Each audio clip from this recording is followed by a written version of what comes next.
Dominica. Say, why yo?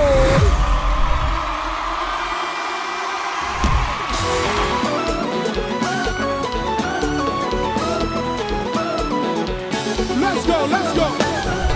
The big best are where food and bushman. Dominicans, they know how to party, they know how to fit. Once you experience for yourself, you're always going to want to come back. New K Food Sway, yo!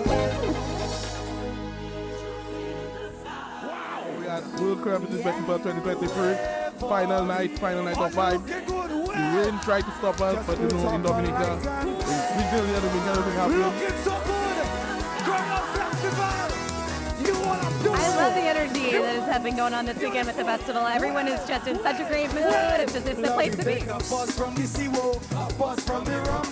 Now we take a buzz for the ones who are gone. Souls in the sky and bodies in the ground. Jack go after that. Put a light up, pointing to the angels right up. Nice! And the World Crown Music Festival was awesome, was an awesome product from the very first year. Wake me up! Wake me up! Wake me up! Wake me up! Wake me up! What? Yeah! The best part of Keynote is everybody start to jump, jump, jump. Wake me up! Wake me up! Wake me up! Wake me up!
Dominica. Say, why you?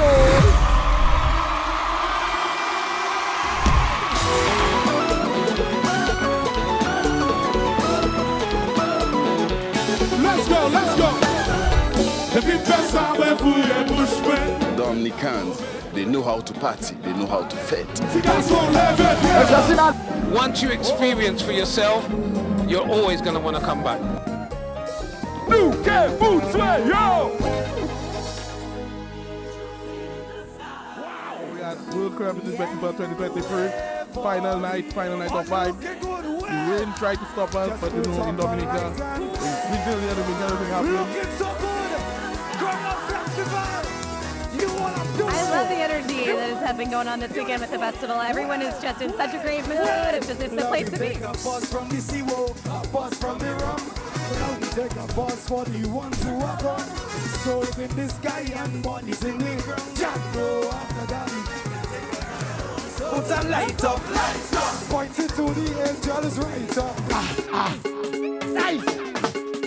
And the World Crown Music Festival was awesome, was an awesome product from the very first year. Wake me up! Wake me up! Wake me up!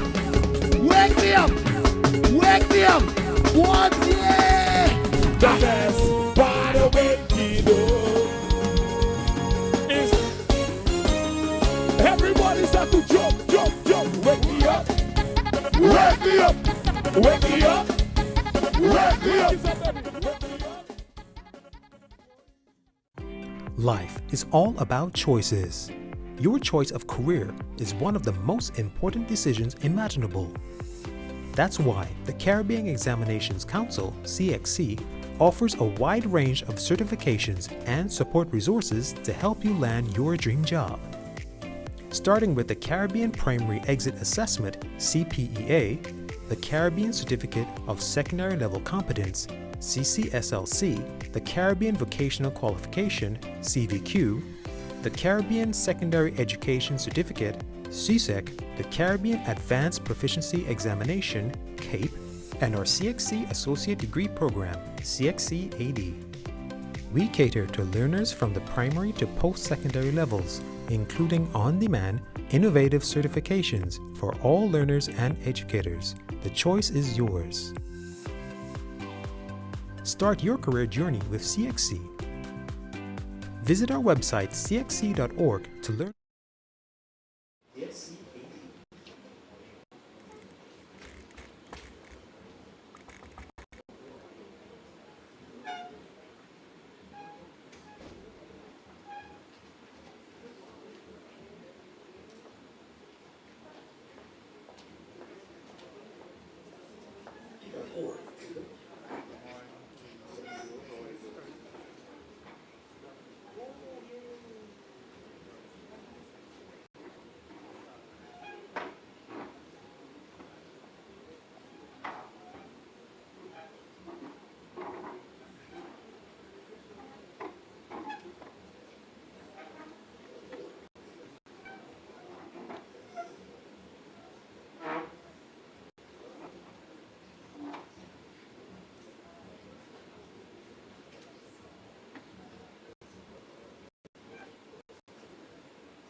Life is all about choices. Your choice of career is one of the most important decisions imaginable. That's why the Caribbean Examinations Council, CXC, offers a wide range of certifications and support resources to help you land your dream job. Starting with the Caribbean Primary Exit Assessment, CPEA, the Caribbean Certificate of Secondary Level Competence, CCSLC, the Caribbean Vocational Qualification, CVQ, the Caribbean Secondary Education Certificate, CSEC, the Caribbean Advanced Proficiency Examination, CAPE, and our CXC Associate Degree Program, CXC AD. We cater to learners from the primary to post-secondary levels, including on-demand, innovative certifications for all learners and educators. The choice is yours. Start your career journey with CXC. Visit our website cxc.org to learn more about our various qualifications.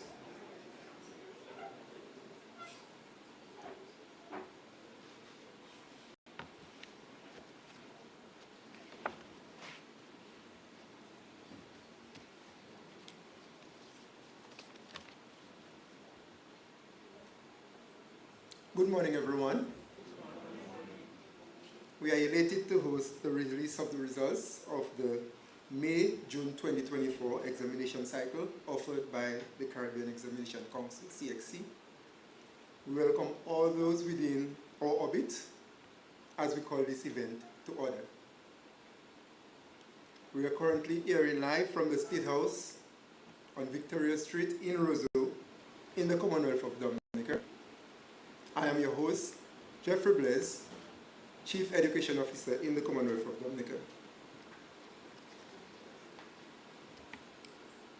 Honorable Octavia Alfred, Minister of Education, Human Resource Planning, Vocational Training, and National Excellence. Honorable Finella Wenham Shepherd, Parliamentary Secretary in the Ministry of Education, Human Resource Planning, Vocational Training, and National Excellence. Honorable Greta Roberts, Minister for Governance, Public Service Reform, Citizen Empowerment, Social Justice, and Ecclesiastic Affairs. Other Ministers of Government, other Ministers of Education from across the region,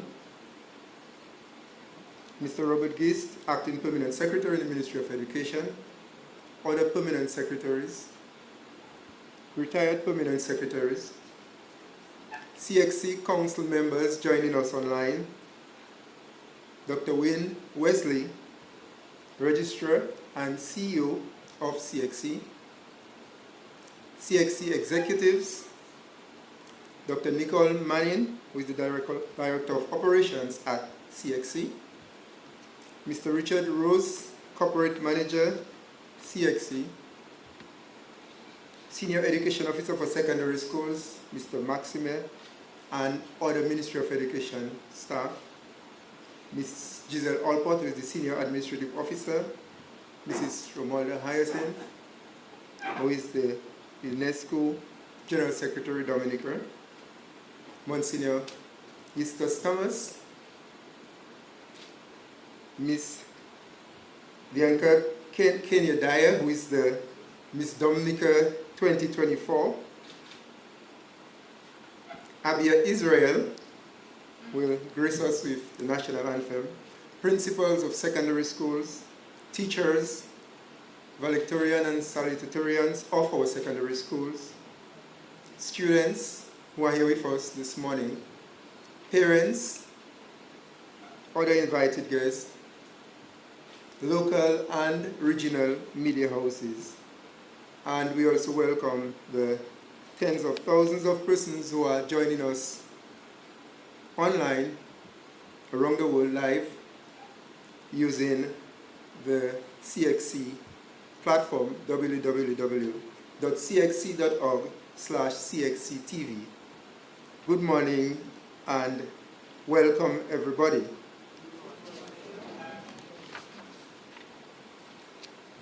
It is my privilege right now to move a motion to adopt the aforementioned protocol as official for the ceremony. Notwithstanding, our esteemed speakers may, if they so desire, reaffirm the presence of members of our audience. To officially begin our program, we invite Miss Abia Israel, one of our rising stars in music, to lead us with the national anthem. Please stand as we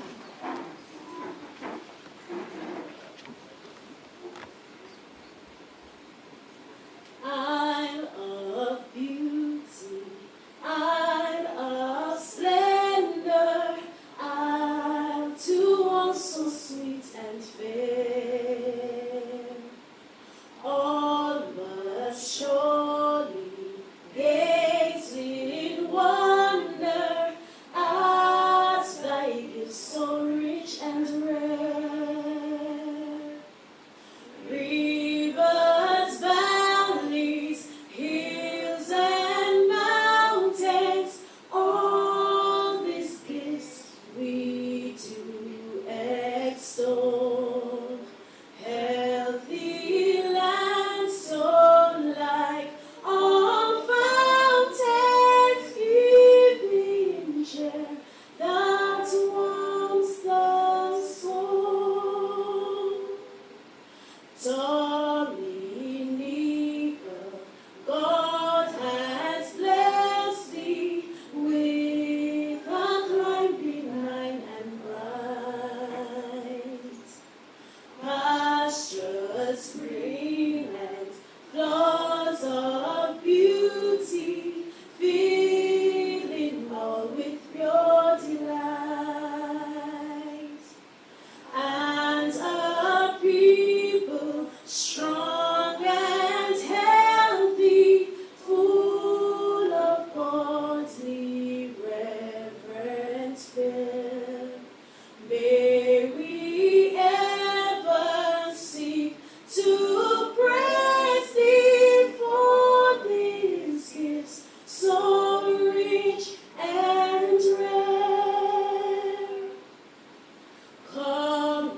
Thank you very much. You may be seated.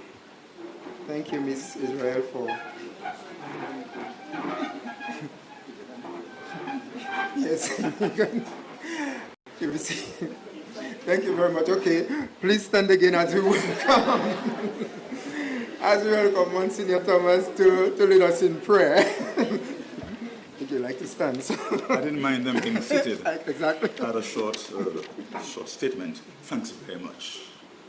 So, my dear friends here and those listening to us through the various means of social communications, for the first time in the history of our country, we are privileged to have been chosen as a platform from which the results of the Caribbean Examinations Council, CXC, for the region will be released. This is indeed a red letter day for Dominica, since our guests will not only be privileged to end all speculations regarding the results of these regional examinations, but they will enjoy the beauty of our nature isle, perceive our resilience as a people, and marvel at the many developments taking place simultaneously despite the global financial challenges which affect us as a region. I welcome you, but especially some of our guests who have come here for the first time. And now I invite you to join me in asking the Lord to cleanse this conference room and establish herein divine atmosphere. In the name of the Father, and of the Son, and of the Holy Spirit, amen. Let us pray in the words Christ, the God made man, taught us. Our Father, who art in heaven, hallowed be thy name. Thy kingdom come, thy will be done on earth as it is in heaven. Give us this day our daily bread, and forgive us our trespasses, as we forgive those who trespass against us. And lead us not into temptation, but deliver us from evil. For thine is the kingdom, the power, and the glory, forever and ever. Amen. Omnipotent, omnipresent Father, we humble ourselves before you, requesting your holy presence in our hearts and within these precincts. Walk beside us, Lord, as our exam results will soon be released. The work has already been done. The students placed their best foot forward and studied hard. And now we release all anxiety, doubt, and fear into your hands as we associate ourselves with the psalmist in Psalm 37. Trust in the Lord and do good, so you will live in the land and enjoy security. Take delight in the Lord, and he will give you the desires of your heart. Commit your way to the Lord, trust in him, and he will act. Be still before the Lord and wait patiently for him. And so, Father, as we await these exam results, ease the minds of those, the teachers, the parents, and the students who are nervously awaiting the hour of truth, and help them to be reminded that whatever the outcome, may your will be done, because you will never abandon us. Help those be guided accordingly from their own if they do not obtain the results they desired, knowing that if they decide to go through with it again, they will do the best that they can, trusting you, Lord, the teacher par excellence, along the way. Whatever the outcome may be, may they pause and praise the Lord, saying, may my soul find rest in God alone. My salvation comes from him. He alone is my rock and my salvation. He's my fortress. I will never be shaken. And finally, we thank you for the examiners who spent long hours appreciating and correcting the work of students unknown to them with a sense of justice. Give us peace in our hearts, our bodies, our minds, our souls, as we wait patiently and with confidence what is in store for us, knowing that all things work together for good to those that love the Lord. Let worry, fear, and doubt flee at the sound of your great name. Omniscient Father, we present everything and everyone to you, In the Jesus' mighty name we pray. Amen. We thank Monsignor Thomas for invocation. You may be seated. We welcome Honorable Oscar George, who is the Minister of State in the Ministry of Culture, Youth, Sports and Community Development. And while we are to welcome, I want to recognize the presence of Lady Catherine Daniel, who was from a local registrar. She set the trend for the work of the local registrar in Dominica. We welcome you, Ms. Daniel. I think she deserves a round of applause, as she was probably the longest serving local registrar. And as we proceed with our program, I now call on Mr. Robert Giss, who is the Acting Permanent Secretary in the Ministry of Education, to welcome you. Mr. Giss.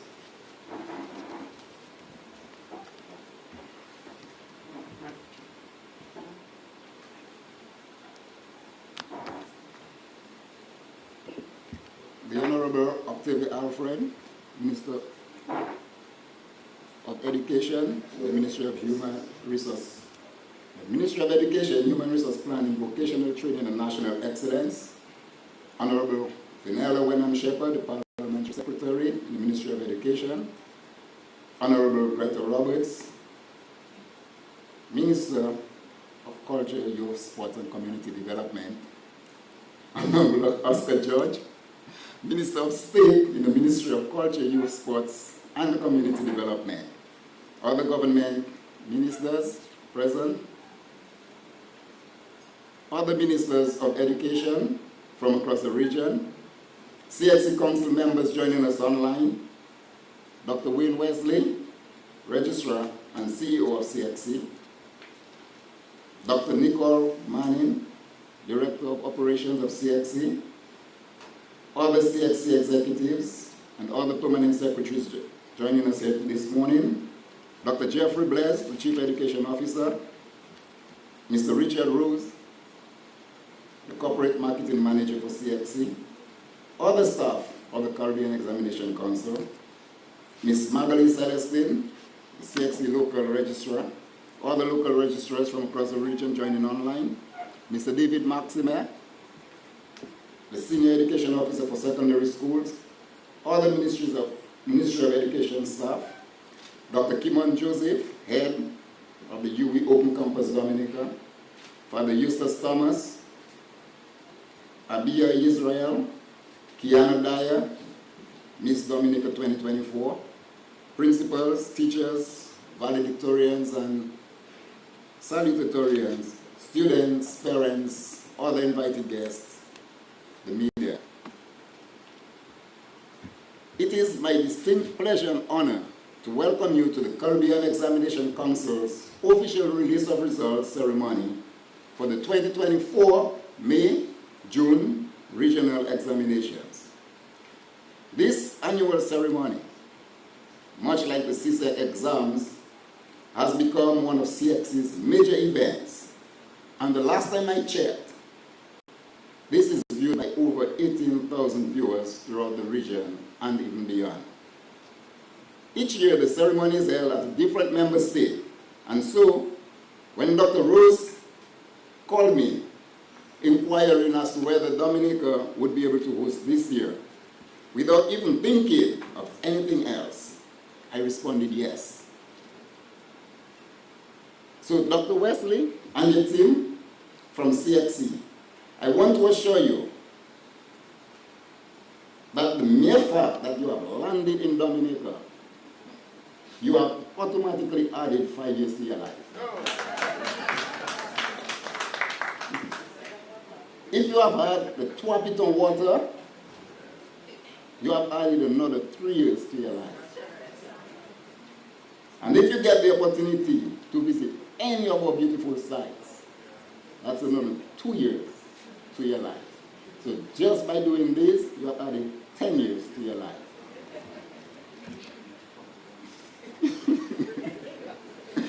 After all, you are in the nature island of the world. And even more exciting, even more amazing, you are in the land, you are in the homeland of the world's greatest triple jumper. Give him a applause.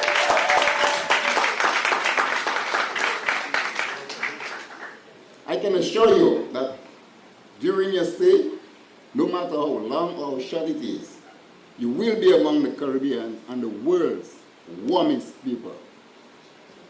For those of you who are not able to be here with us, but are nonetheless joining us via the internet, I extend an invitation to you to come in to collect your extra years.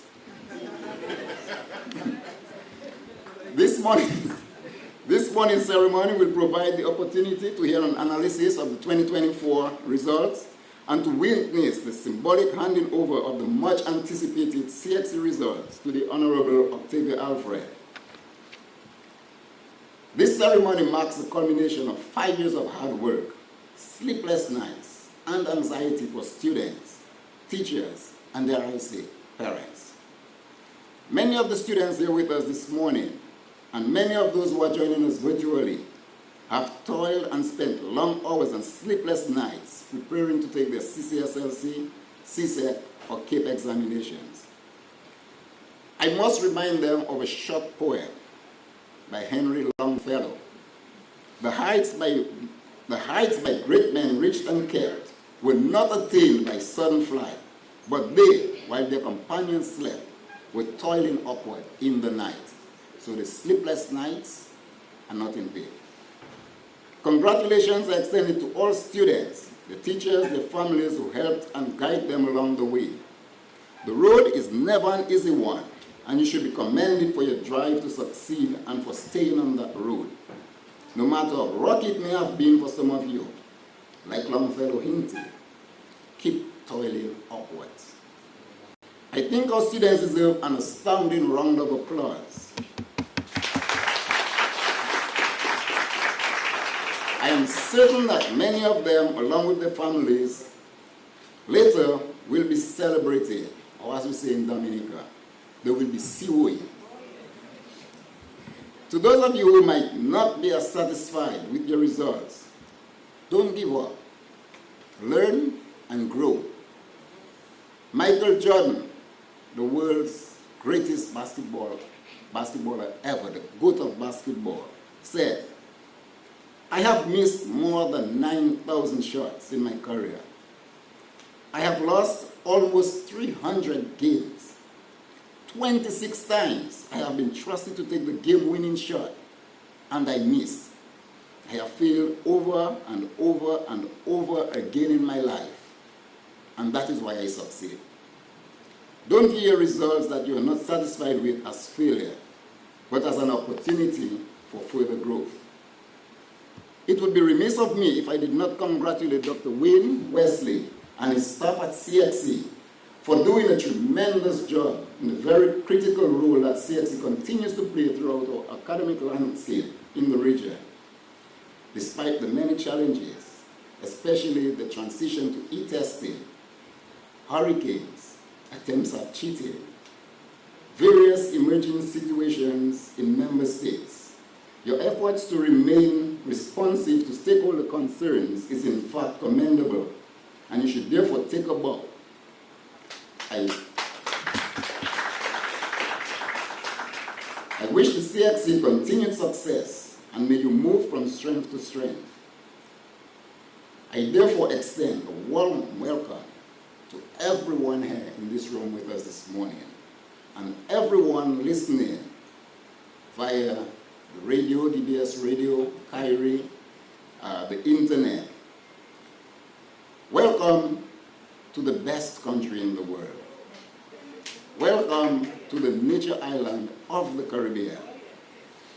I also wish to extend an invitation to you to join us in October. Remember the month October, when we will celebrate 3 nights of pulsating rhythm at our World Creole Music Festival. Welcome, everyone. Thank you.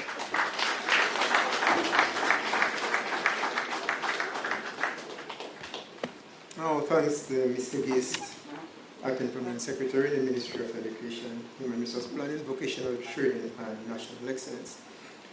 Dr. Wayne Wesley holds the position of Registrar and CEO within the Caribbean Examination Council, Dr. Wesley continues to provide strategic leadership for the positioning of CXC as a regional enterprise with a view to impacting global influence. Welcome Dr. Wesley to the podium.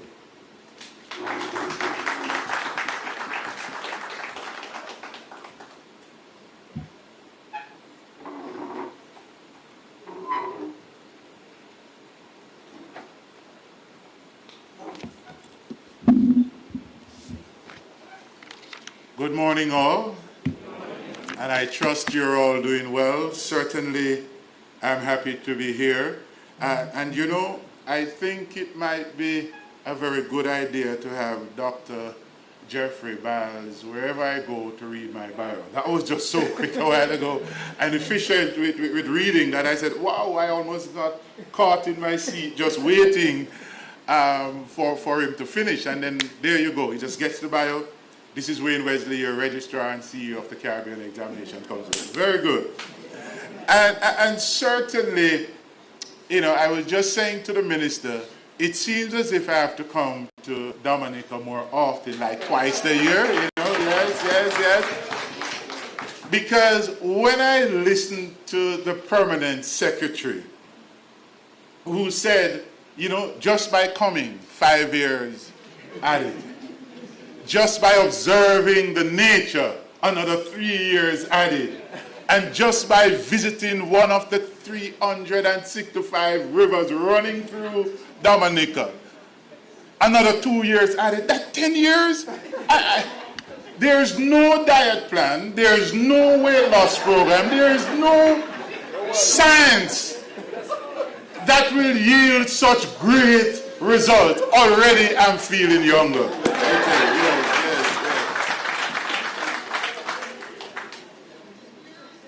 You know, I was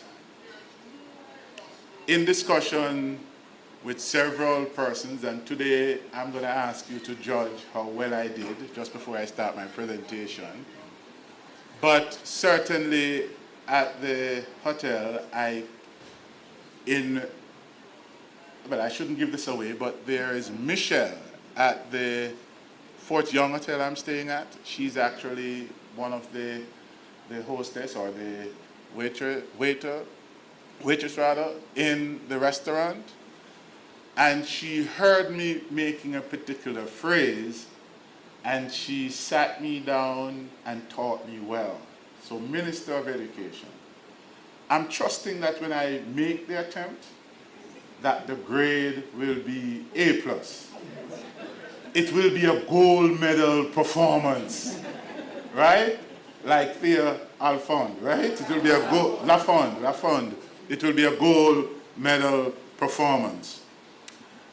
But ladies and gentlemen, let me start by first recognizing the Honorable Minister Octavia Alfred, the Minister of Human Resource Planning, Vocational Training, and National Excellence, the Honorable Wenham Shepherd, Parliamentary Secretary, Ministry of Education, the Honorable Roberts, Greta Roberts, Ministry of Culture, Youth, Sports, and Community Development, the Honorable Oscar George, Minister of State in the Ministry of Culture, Youth, Sports, and Community Development, other government ministers joining here and online, other ministers, Mr. Robert Geest, Acting Permanent Secretary, other permanent secretaries joining us here and online, CXC Council members, Dr. Nicole Manning, our Director of Operations joining us, and other executives of the Caribbean Examinations Council joining us online, Dr. Jeffrey Blaze, Chief Education Officer. We have Mr. Richard Rose, our Corporate Marketing Manager, joining with us.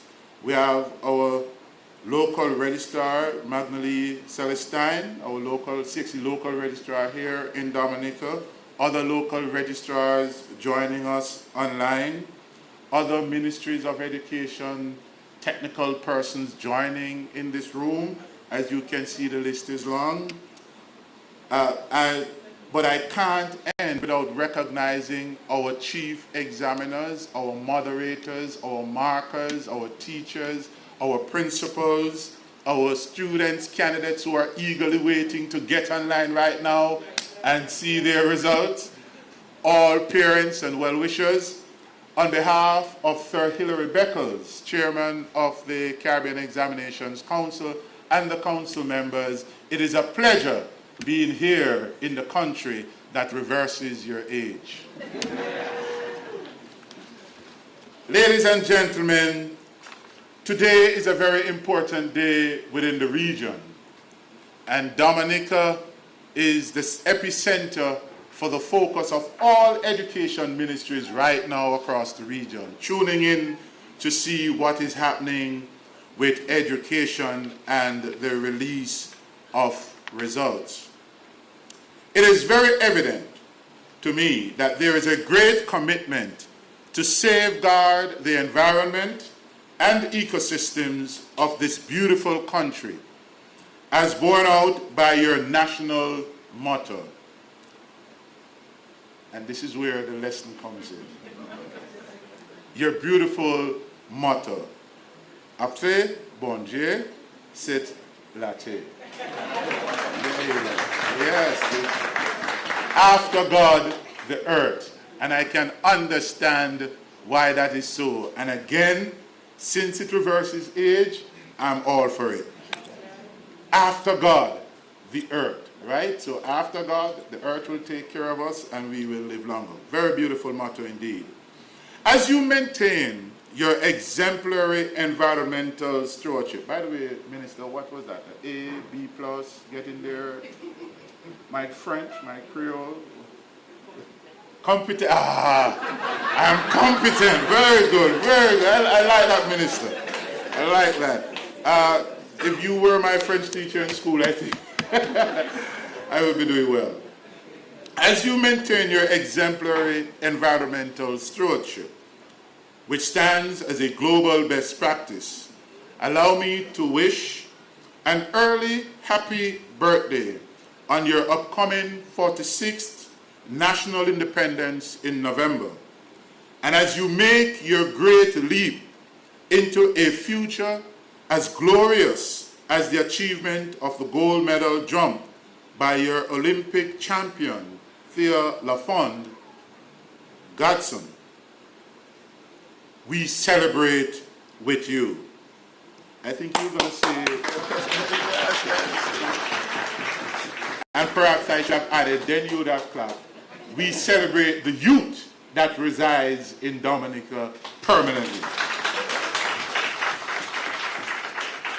I watched that remarkable post-event interview by Thea that went viral on social media. You all saw that one?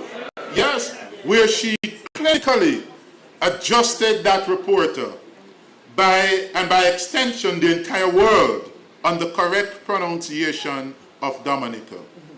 And she did it with such intelligence, precise vocabulary, that made Caribbean people everywhere swell with pride and joy.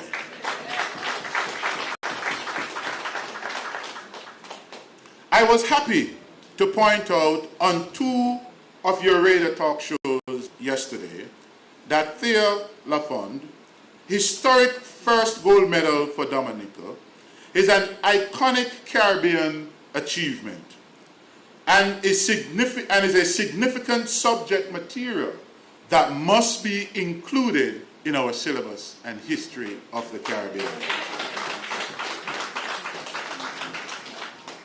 We celebrate with you because I know the Jamaican had to settle for second. Silver, but we celebrate nonetheless, right? Once it is from the Caribbean, it is for the Caribbean. There we go. It is with all this in mind that CXC is grateful to the government and people of Dominica for hosting this year's official release of results for the May-June 2024 sitting of our examinations. To my mind, this ceremony is about celebrating academic achievement and the gift of learning how to learn. And if I may borrow from Minister Alfred's own insights, and perhaps you're going to say it's the insights of the people of Dominica, but her insight said to us, today is also a day of celebrating Caribbean resilience. I was told the word resilience is a Dominican coined phrase.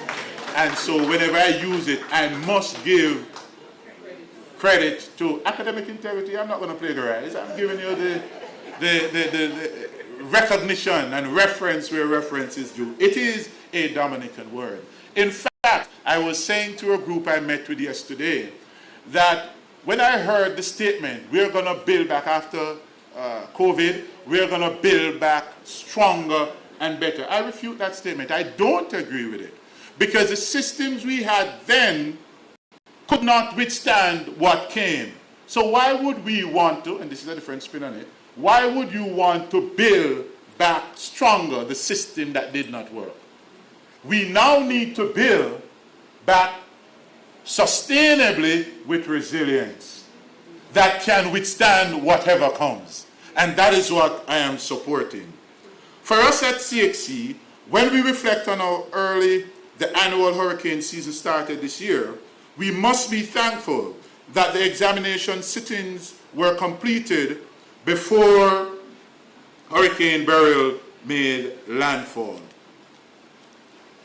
At the earliest forming of Category 5 hurricane on record, the very first Category 5, Beryl did catastrophic damage to the northern parts of Grenada, devastating Carriacou and Petit-Martinique, and causing significant damage and dislocation for St. Vincent and the Grenadines and the southern parishes of Jamaica.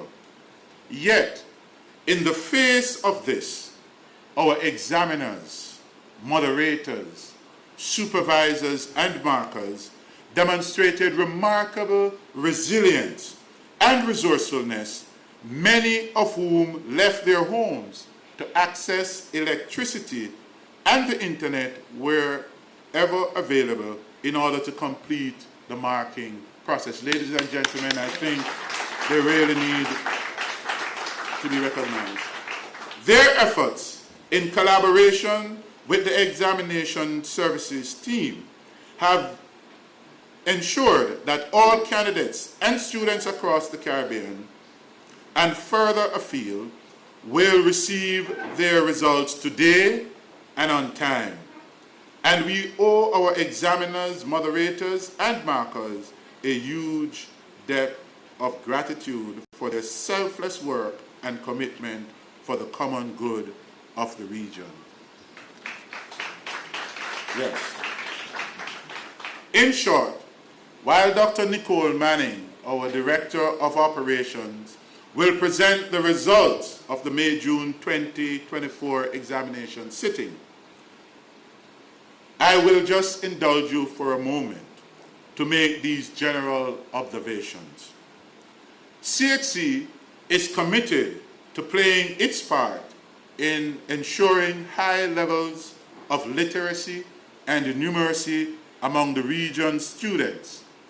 English and mathematics are fundamental to learning and functioning in the world today.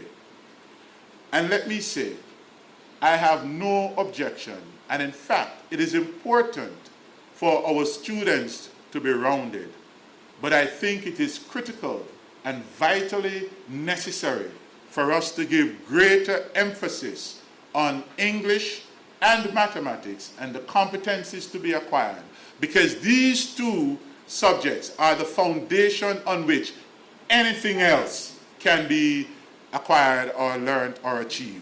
So we need to give greater emphasis there.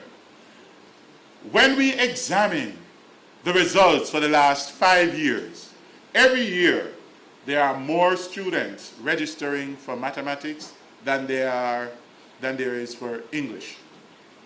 And what we have recognized on average about 79,000 persons register for mathematics, and about 73,000 persons register for English. When you look at the performance of English over that period, the average performance of English is about 79–80%. But the average performance of mathematics is about anywhere between 55 to about 59%. In fact, if we really strictly apply the entire cohort, you're actually about 44%. This year, the performance in mathematics is a bit lower than last year. And Dr. Manning will actually show that. But what it says to me is that when we did further analysis as to the acquisition of 5 subjects or more, we recognize a certain percentage, about 6% of the entire population of persons registered for the exam getting 5 or more. When we indicate and do further probing, we recognize that when we make the restriction, 5 subjects, including mathematics and English, that drops to 4.9%. What that tells me, or tells us, is that from 2018 to now, every year we have been losing almost 11,500 students on average who will not fully matriculate into university because you need maths and English. You will have 11,500 students who will be underemployed if they are employed, because if you don't have maths and English, employers are going to pay you less. You have students who will require rework. In other words, you have to go and do the program over. You will have students who will not realize their full potential. And most importantly, it is having a negative effect on the economic competitiveness of the region, because you're having less students being able to drive the innovation that is required for the economy to advance and for critical thinking and problem-solving attitudes to be developed. So we are in a very challenging time that we need to give greater attention to mathematics and English. Let's ensure that students leaving the school system, if they don't have anything else, let's ensure that they are numerate and literate. To that end, the Caribbean Examinations Council has already commissioned a team to begin to develop standards for literacy and numeracy. And those standards will be used with the incorporation of artificial intelligence for us to be able to design targeted intervention for the areas and opportunities for development for these candidates. And how is it that they are going to acquire the skill? This particular program will be complementary with what is happening in the education system. Now, this is not intended to be the panacea, but I think as an examining body, we need to assist the system, the ecosystem. So it's not just the Ministry of Education, it's not just the Caribbean Examinations Council, it's not just the teachers, it's not just the education officers, it's not just the government, it's not just parents, it's not just community. Collectively, us together will have to sit down and figure a way to correct this serious problem impacting the development of the human capital of the region. We live in a digital world, digitalized world, and this is the only world our millennials know. It is a world that requires them to be digitally literate. And for regional education and training systems to rise to the moment, to plan, to formulate, and deliver appropriate models for learning that equip them to do their best and to strive. Our data support the fact that our students are aware of the new digital paradigm, as evidenced by the growing rate of passes in digital subjects. We know that these results can be far greater if we find a way to successfully engage our students to excel in mathematics and English. At CXC, we realize the exciting potential of artificial intelligence and tools like ChatGPT to be leveraged in the learning and development process, to excite and engage our students for all subject areas. As an imperative, we are now exploring AI tools to help the system to enhance the teaching and learning process. And soon you will be able to share what we have learned. We'll be able to share what we have learned and how to deploy for swift and vast results. Digital literacy is fundamental to how we build life competencies for creative thinking, critical thinking, learning to learn, communication, collaboration, and social responsibilities. We will all do more quickly to catch up with the rest of the world and to become truly globally competitive, to become truly the gold standard like Thea Alfond. Thank you very much. Lafond, thank you very much, ladies and gentlemen.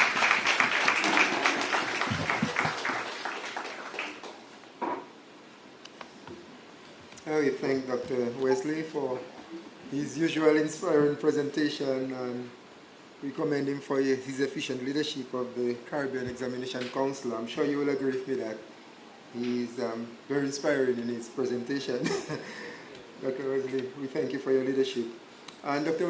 Wesley made reference to the work of the local registrars across the region. Let me just take this moment to recognize our own local registrar, Ms. Margaret Celestine, who has been doing a tremendous work over the years in Dominica, and the principals of our secondary schools and all the stakeholders will attest to that. Ms. Celestine is really great at that, and I also want to commend the local registrars across the region who are with us online in this ceremony, and I would like to tell them to continue the excellent work that they have been doing, because I know it's a lot of work, because it's an intense period, very short period in which you have to complete all the examination requirements, and it creates a lot of stress, I'm sure. So thank you, Ms. Celestine, and your colleagues for tremendous work. Yeah, you could give her a round of applause. She deserves it. We acknowledge that this is the keenly anticipated moment for our audience, that of administration and presentation of the results of the examination. This will be done by Dr. Nicholas Manning, who is the Director of Operations at CXC. I wish not to stand between you and your eagerness to obtain this information. I know everybody is waiting keenly for the presentation and the related information. So I will take this moment to call on Dr. Manning to lead this segment of the program. Dr. Manning.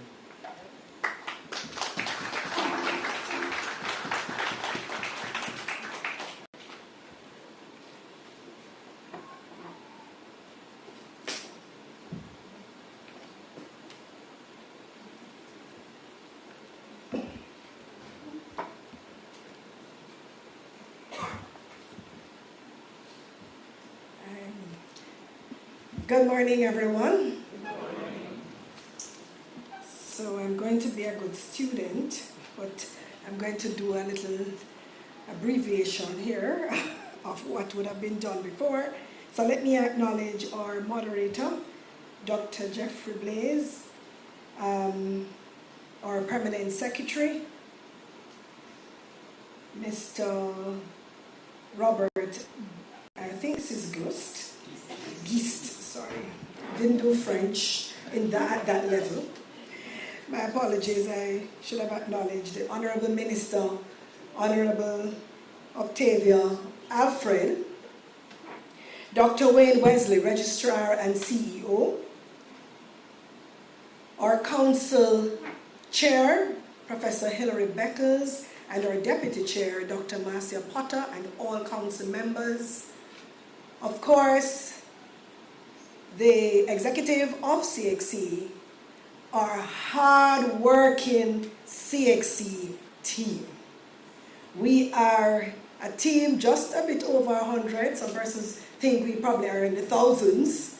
Just a bit over, not even 200, 130, Dr. Wesley, thereabout. They are hard.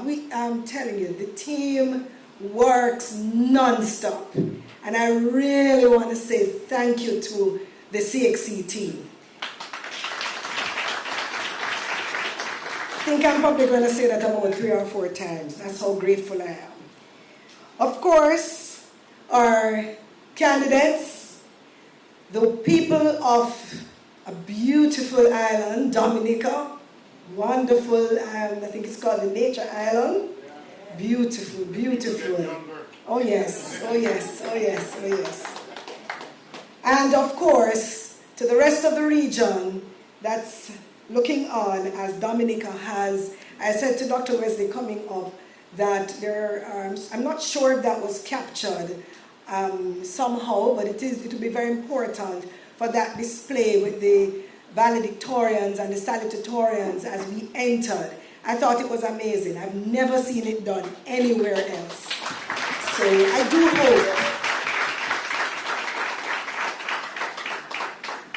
I do hope that you share it with the rest of the region. I mean, it was really, wonderful. So let me begin the presentation. Okay, great. So I'm cute. I have a colleague over here who is helping me out. So for the overview, what I'll give you is just an overview of what would have happened within the May-June 2024 examinations. I'll then move on quickly to the regional results and then to share with you results particularly for Dominica. Again, for the first time in Dominica, we will be launching our electronic pre-slip, so that's something to come at the end of my presentation, but that's another historic moment that we will have today. It would be amiss of me not to mention our local registrars right across the region who work tirelessly. They're our hands and feet on the ground. You'd have heard our registrar mentioning Miss Celestine, our own registrar. You have to share her with us. And so we really want to say thank you to Miss Celestine and all the other local registrars. Now, as I begin the overview, I'll turn your attention firstly to the subject entries, candidate entries.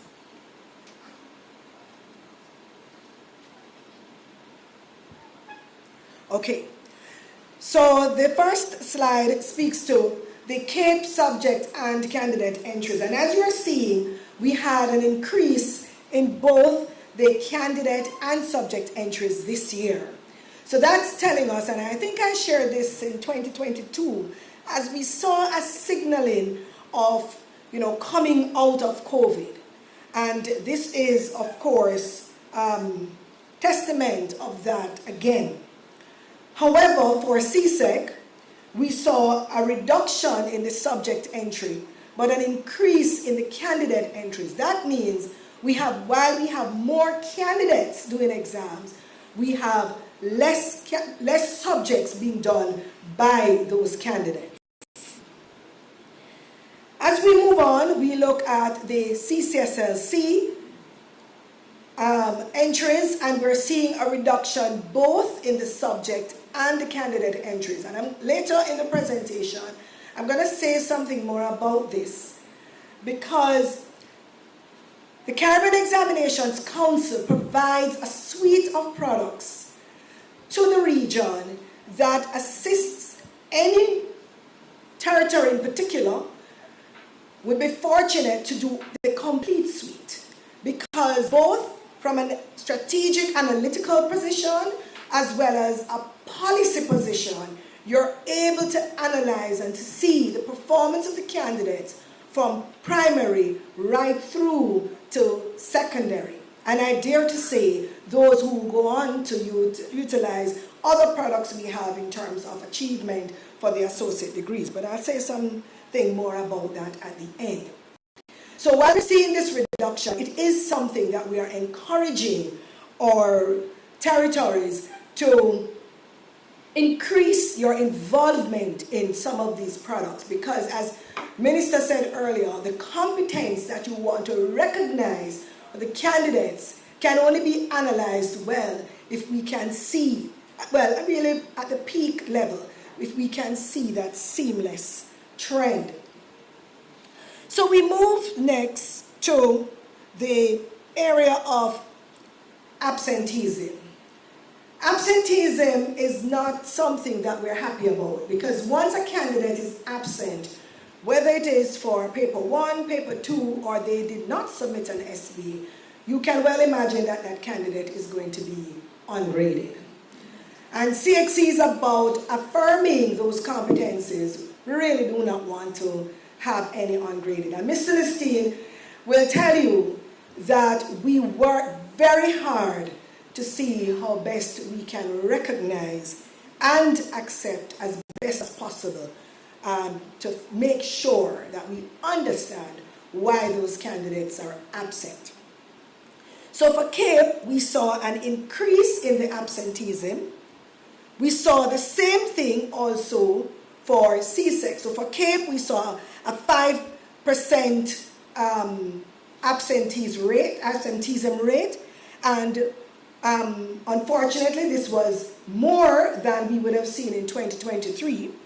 For CSEC, we saw an increase likewise, but the rate was pretty much the same, 6.66 in 2024, 6.9% in 2023. So an approximate 7%, even though we are seeing a slight reduction. It's concerning to us, because we see subjects, for example, lowest, yes, for the agricultural area, but areas like visual arts and so on, we saw the highest level of absenteeism. So it is really important for the member state to do that analysis against what is important for your industry to thrive. That's the kind of analysis that will be necessary. For CCSLC, we saw a reduction in absenteeism against what we would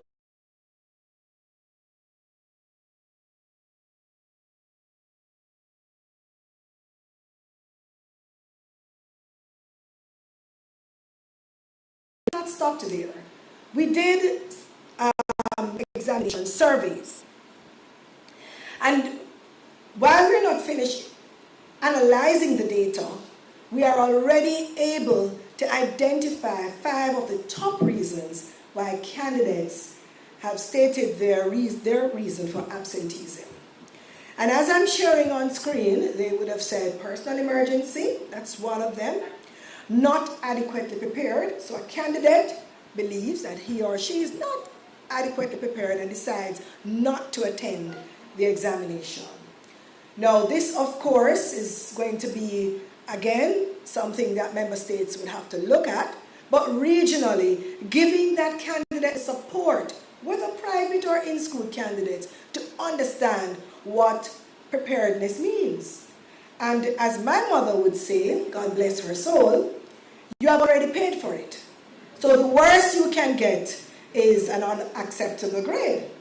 However, you may go, and as I can tell you, testament, that the Lord would have brought back things to my memory in examinations that I thought I would not have been so equipped.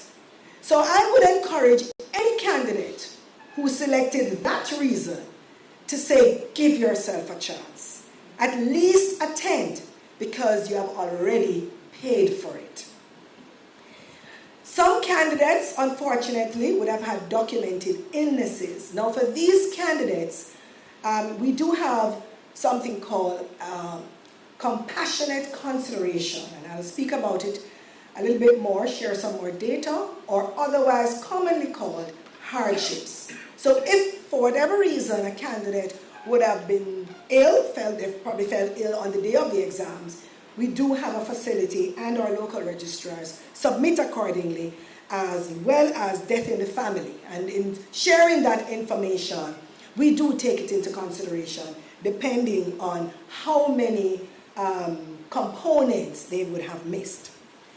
And of course, we are assuming at this point that preferring not to attend is different from not being not adequately prepared, because you could decide that you're not attending for various reasons.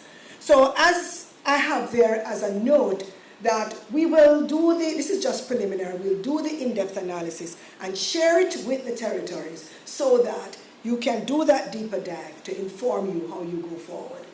But it is important for us to view that. I move on to giving you a synopsis of the general administration, what we have as our electronic assessment, as well as administration using a new methodology, hybrid electronic assessment. Let me begin by providing some general information on the general administration as it would have happened in 2024. For this year, we reduced the examination duration to ensure that we had earlier release of results. So by 1 week, and you would have seen that we are releasing results earlier by 1 week.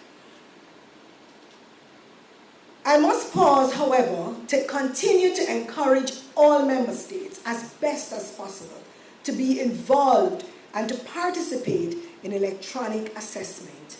Because as this increases, you can well imagine our digital natives who have said to us when we do stakeholder engagements that this is their natural space. But I am aware that territories will have to put the necessary infrastructure in place. But as we spoke yesterday, Honorable Minister, we're not going back to pre-COVID days. We're prodding along as COVID would have forced us to kind of leapfrog in this area. So I must say congrats to Dominica, who is on this pathway, and we do encourage both Dominica and other territories to continue to enhance in this particular area.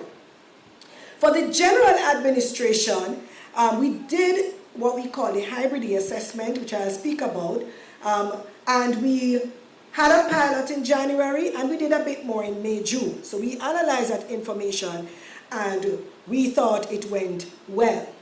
Unfortunately, this year we had a few suspected breaches reported, some unfortunately malicious. It is something, I continue to say to our team, and the team we often refer to is the educational ecosystem. We work together as partners. It's not about the Caribbean Examinations Council alone. It's not about the Ministry of Education. It's about every community member, parents, everybody together will have to treat with this, because once it happens at this level, it continues right along the fabric of the society. Now, as a part of finalizing our results, we will continue to do the reviews, and any action that needs to be taken, we will do it at the end for certification. So it's important to note that we saw, I'm just going to give you one example, for example, with the candidates for modern languages. Candidates were trying to memorize what was the situation and analysis and sharing it with other candidates. So CXC in the middle of that had to push out additional questions equivalent to what others would have done. So it would not have affected the quality of the process.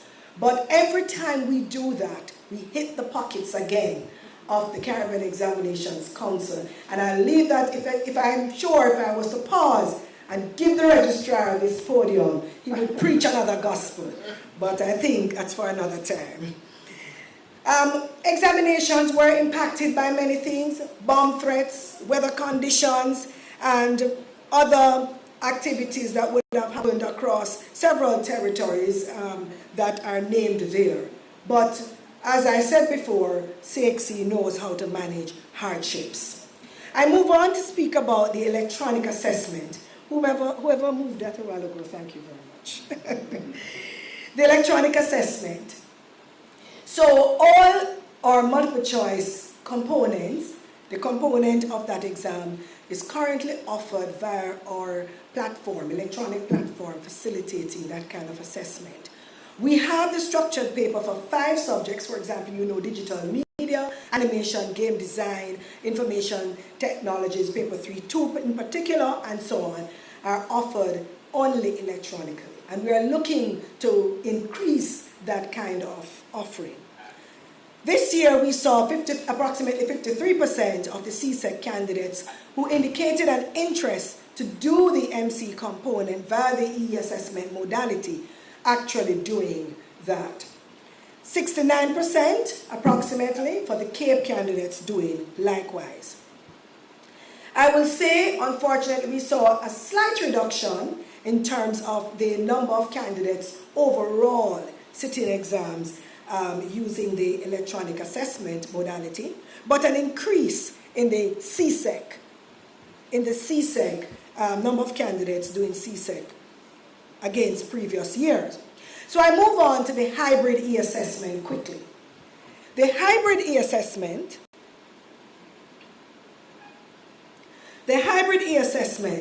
as I'm showing you on screen, is a combination of 2 things.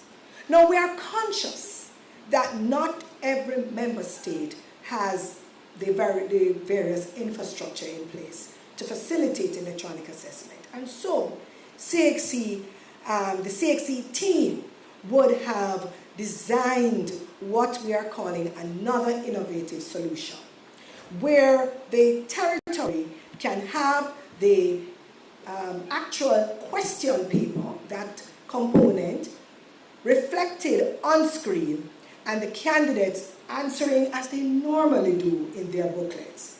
What that does for us would be several things. So what you're seeing on the left, would have been what the candidate would see on the exam, and what you're seeing on the right is the actual answer booklet, just with the stem and the lines. There are no security risks where this is concerned based on our initial pilot. So our stakeholder feedback reflects that they would have seen, and this includes our local registrars, greater security of the examinations. So we would not have to be printing any exams, we would not have to be shipping any, there's no storage, so it would be cost effective and greater efficiency on both sides. Of course, the comfort level of the candidates, we had various responses, but I would say generally, accessing the questions online and writing in the booklet, they thought it was very useful, comfortable for them. Connectivity issues, but no negative impact. Why? Once the question paper is downloaded, there is nothing to be uploaded. So we just need to have it down. If electricity goes, we know most laptops can be preserved for a while, right? What if the candidates can use their tablets? You can just imagine it's a new era. So this is something that we believe will provide some continued success, as I have it there on screen. Last but not least, it's a soft introduction to electronic assessment. And so this is something that we're looking to utilize. Last but not least, in relation to this area, for marking and grading, there would have been no challenges marking the hybrid assessment, and the candidate's performance was consistent with the overall performance. In fact, for the candidates who did the hybrid e-assessment, we saw a very slight improvement. So let me hastily go to the school-based assessment. This is, of course, always a pet peeve for me because once a candidate does not submit a school-based assessment, and no, we are not, as you know, from 2020, we are not looking for the scores, we're looking for the actual submission of the school-based assessment. So without that, the candidate will not get a grade. So here we're seeing two figures that you have to look at. The second column is showing the percentage of the SPA records submitted to CXC. Of course, we have seen an increase for CAPE, and when I show you CSEC, you'll see an increase also. But that 2.86% of the candidates not submitting to the teachers is where we have to do the roll-up sleeve. As far as I'm concerned, one candidate missing is one candidate too many. Likewise for CSEC, I did promise, and I'm saying we are seeing the reduction overall, increased submission to CXC, reduced the non-submission to teachers, but still, it is something that we do not want to encourage. Now I move on quickly as a part of the overview to the irregularities and hardships.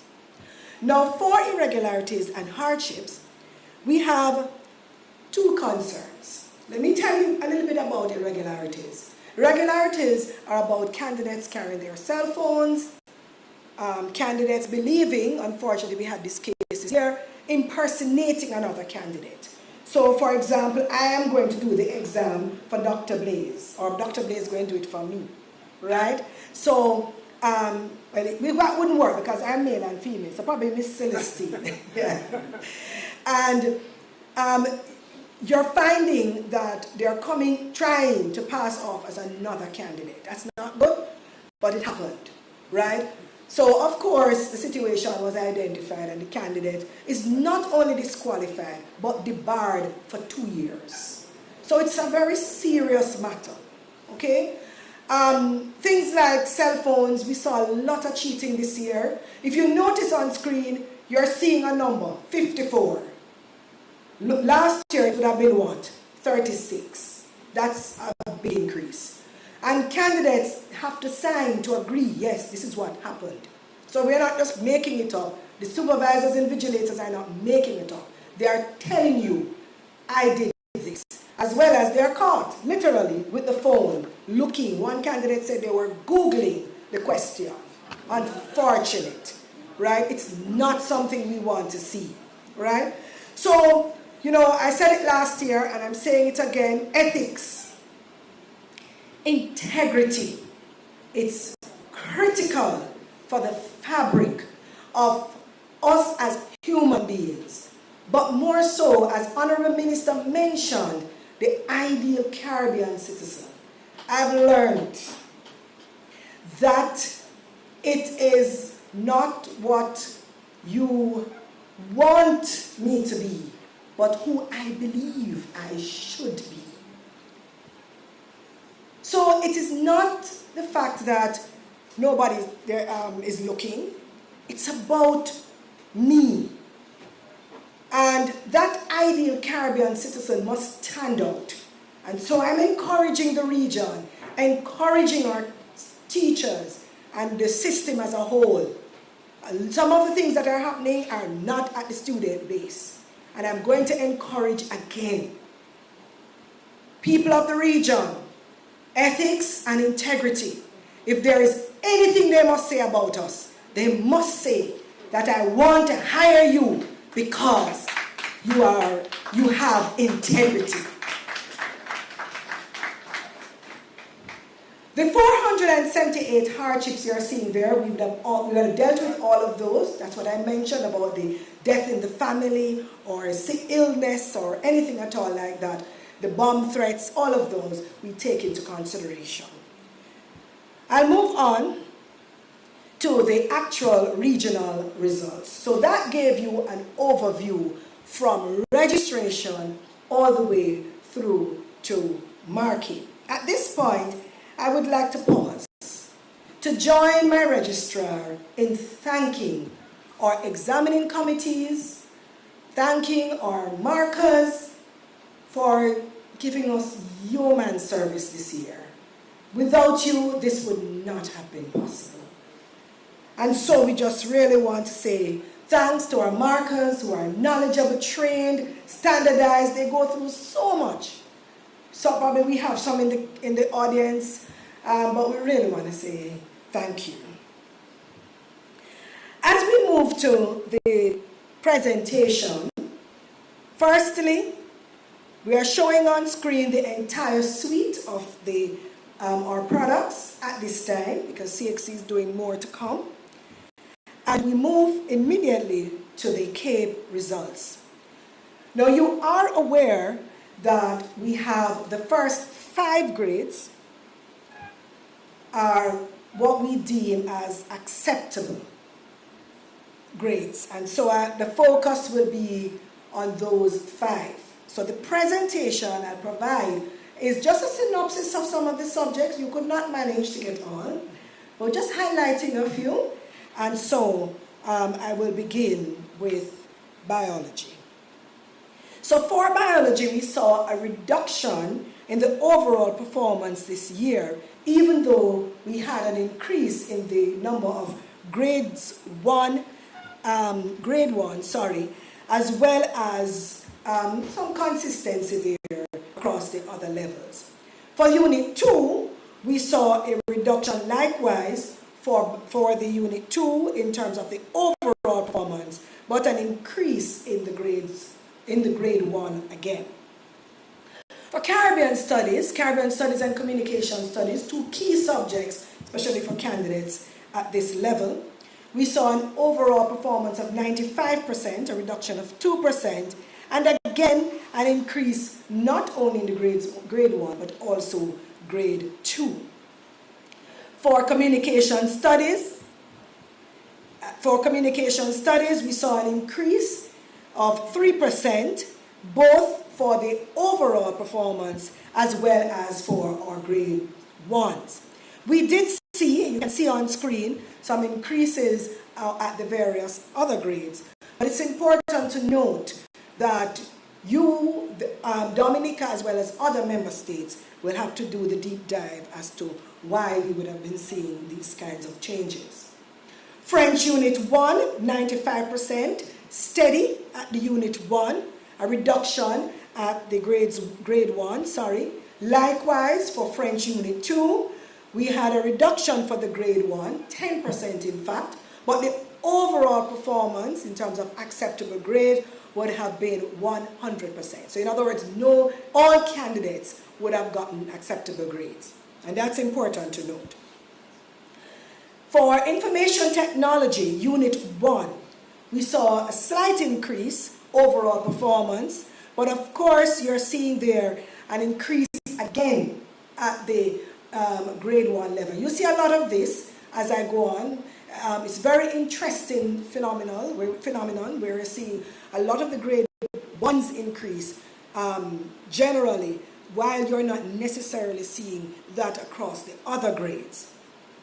For Unit 2, we saw the stability carrying at 96%. We've been seeing that for about 3 years, as well as the grade 1 and 3 for the most part, and 4. Integrated math, we saw a marked improvement here from a 68% to 73% for these CAPE candidates, as well as an improvement you're seeing there for grades 1 and 2. So this is significant. Integrated mathematics is one of those subjects that they utilize to get the associate degree. Literatures in English, Unit 1, stability in the overall performance of 94%. And as we would have seen in 2021, we are seeing that 1% grade 1 peeping up there for this year. The last 2 years we saw none. So we give thanks for that. For the Literatures in English, Unit 2, again, we're seeing a 3%. Last year it was 0. This year we're seeing a 3%, so that's good. And an overall performance of 95% for the region.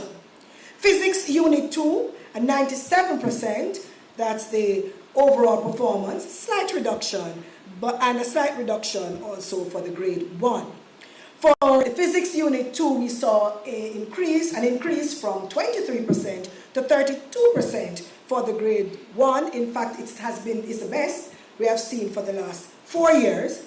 But the overall performance being 97%, a 1% increase over the previous year. For Pure Math Unit 1, we had an 86% a reduction from the previous years, not only on overall performance, but also for the grades 1. However, for the Pure Math Unit 2, we saw an increase of 3% on the overall performance and an 11% increase on the grades 1, and also an increase you're seeing there in relation to 5% on the grade 2. So overall, they did better. Tourism Unit 2, we saw a 2% overall improvement in the overall performance and a 1% on the grade 1. Similarly, consistency with the overall performance, but look at that grade, the grade 1s there. Generally consistent. So why this is important for us? Tourism is the mainstay of the Caribbean. We're not seeing, however, though, the registration numbers that we expect to see. So it's a discussion that we are having in-house because we want to understand why this is happening. It's important. It's our mainstay. So we need to have more candidates registered and also being successful. But this is good in terms of the fact that there's stability and improvement across the board. I move quickly to CSEC. Here, the acceptable grades, grades 1 to 3.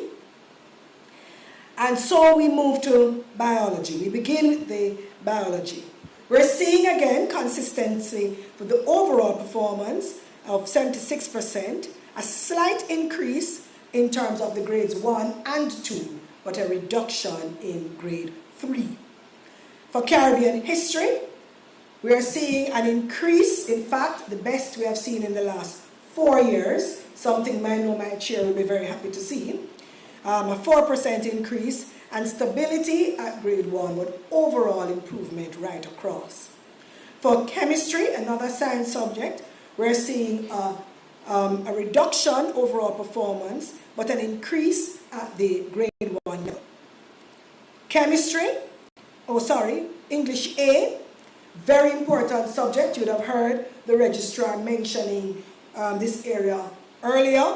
76%, while it's a reduction from last year, it still is very good as we have it over the period. The consistency at grade 1, while we are seeing a reduction at 2 and 3. Now, French, the modern language as we have it, we're seeing a slight reduction for the overall performance as well as the acceptable grades. Human and social biology, we're seeing an increase of 9% overall, an increase generally right across for grades 1 to 3. Human and social biology is pretty new syllabus.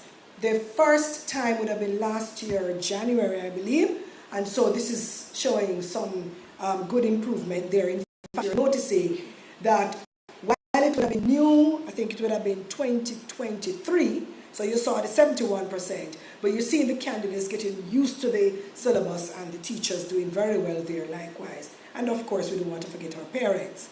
Information technology, a reduction to 81%, and grade 1, 2 reduction, but stability at 3. Integrated science, this was very surprising for us because this is usually stable in the 60s. We're seeing a reduction to 58%. Of course, the registrar would have mentioned mathematics. This is a sore point for us. Unlike English, you remember you saw the English A, that's English A pretty much in the 70s? Right, you're seeing the math here at 36% this year. I want to pause a little bit with this one though. So the 36%, if you notice there, it is less than last year. But you have to recall that as we look at as we do the analysis, and this is something, of course, each territory has to look at the grades, the grade 1s. You see that increase in the number, even though it looks slight. Remember, the population is almost 80,000. right? We are seeing that improvement there. So in some cases, you're going to find that in some territories you will find an improvement, of course, and in some territories it would not have been looking so wonderful. However, overall, we need to get out of this rut. So we have already thought of some new strategies that we're expecting to push out next year to see how regionally we can assist and move with the region in making sure that we see some improvement. Now, I have to be cautious how I use that word, making sure, because remember, it's an ecosystem. It's not about CXC, it's a teaching, learning, and assessment. So while this is one of the areas of concern, it is something that we have to do together. Office administration saw an increase in the overall performance, physics likewise, and the principles of, physics likewise.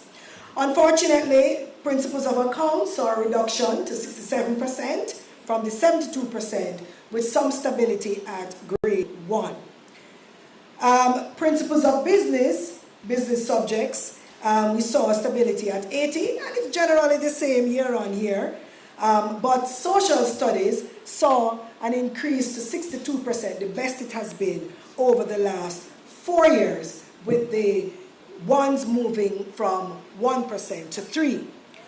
For the modern language, likewise, a similar reduction as we would have seen with French. Now, so that gives you a synopsis of the region and the work that we have to do, particularly how we do it together. I move to Dominica.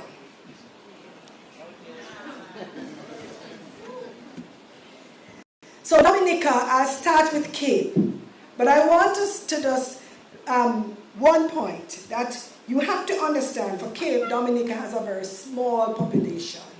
So any change in an individual, in the performance of an individual candidate will shift these statistics really greatly. So please take that into consideration. I start with Caribbean studies. So you're seeing a reduction from 87% to 68%. For communication studies, a reduction from 95% to 76%. For the Information Technology Unit 1, however, we saw stability of 90%, as a performance you would have had from last year, and the 90% would have been good over the last 4 years.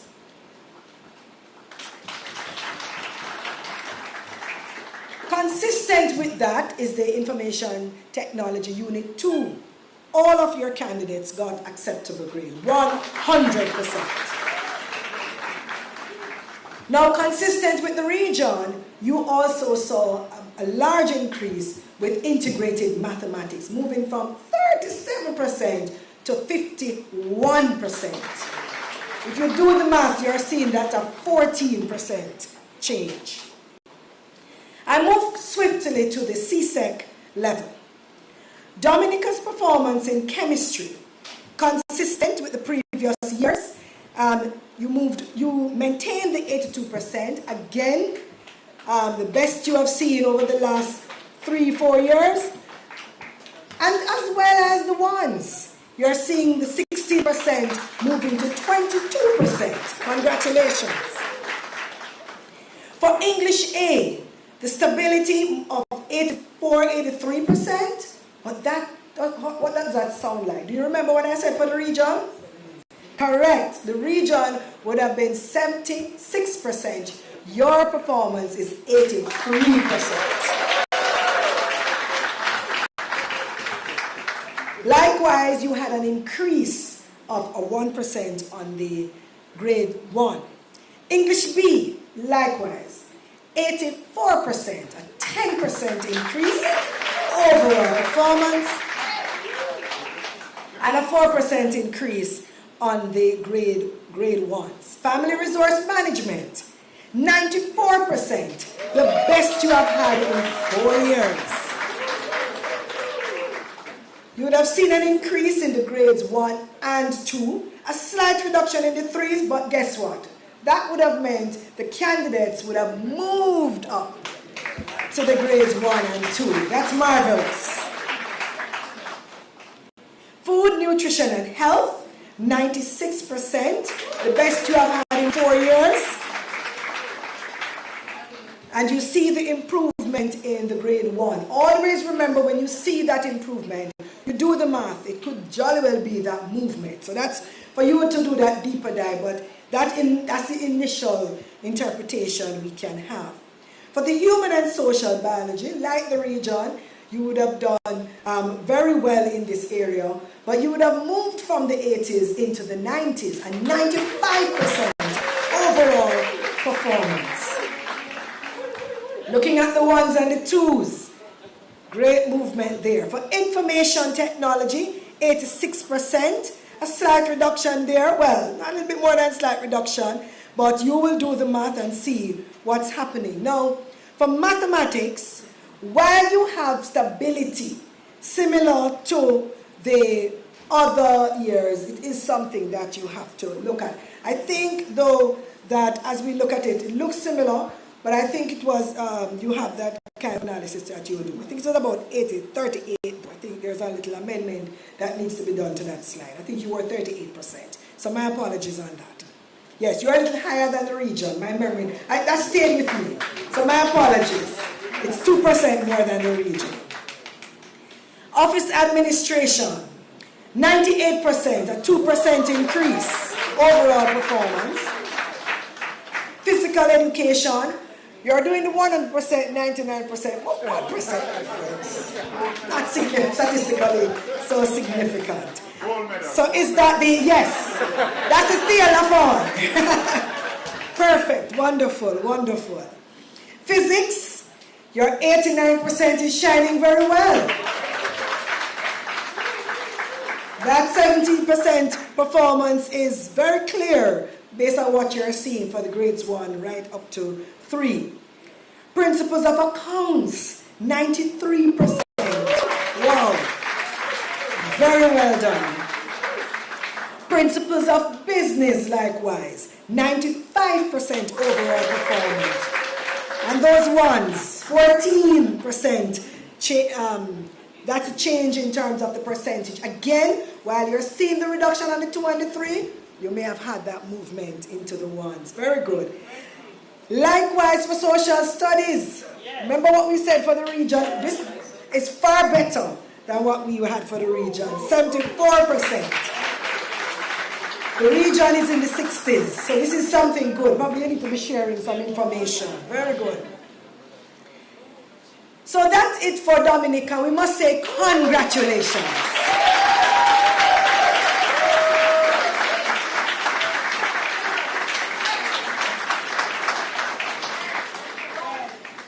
In wrapping up, there are a few key points we have to share.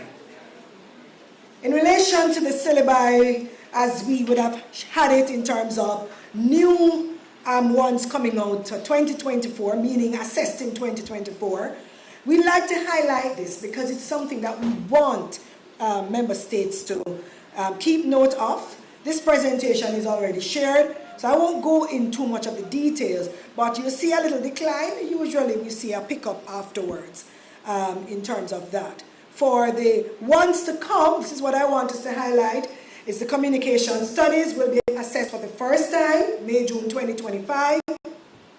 Integrated science and social studies for the first time in May, June 2025. So please take note of that, as well as we have some 2026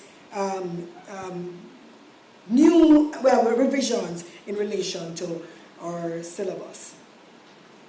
For CCSLC, we can never leave out that intermediate certification that helps as a stepping stone for our candidates. If I just want to highlight one component. So the English, if you look at the English, it's consistent in terms of mastery, that orange line, 3rd, 2024, consistent with what you're seeing with the CSEC. However, if you look at the math, there's an increase in the CCSLC, but not all territories are involved in CCSLC. So that intermediary check is a very good point to look at. and increased utilization of that product will do very well in terms of, you know, doing that kind of analysis. That's stepping stone, right? So it's important. We share also with the region the CPA, while it's not necessarily one of the products you offer at this time. The Caribbean Primary Exit Assessment has 4 components: the language literacies, mathematical literacies, scientific literacies, social studies literacies. And I'm sharing this because a lot of this includes work done by the candidates in their own space. They do their own exploratory work. So the building of that self from the primary level is, plays a very important part, not necessarily at the summative level. Okay, so I want to share that. So if you look at the overall performance for the external assessment, again, you're seeing the primary exit assessment. Similarly, the pattern as you see for the CCSLC. Look at the language arts and the math. Okay, so you can see the improvements. I promised that I would have come back to it. Here it is. You're seeing the improvement on the CPA, and you saw the improvement on the CCSLC. So just imagine if we could do that full analysis. I remember some years ago, I think it was St. Vincent and the Grenadines, who could share a candidate who did was top at CPA, top in CCSLC, and top in CSEC. It means that they could check the button right across. They could do the analysis, do the changes, do the policy amendments accordingly. So I just had to, I think it is necessary for us to share that information. Last but not least, the Caribbean Vocational Qualification. We had 3,631 candidates registered across 41 occupational areas. As we know, competence in these areas critical, and you're seeing we would have had, it's up on the increase when we compare with previous years, CVQ. And then, last but not least, we're seeing where candidates would have gotten some units. You're seeing the transcripts, 1,352, and 1,077 would have gotten the full certification. This is very important because qualifications like these are acceptable worldwide, just like the CSEC and the CAPE, right? So it's important for us to understand that for economic growth, this is a lot of vocational, I don't know if you know, I could preach vocational qualification, but I won't. It's important for economic growth.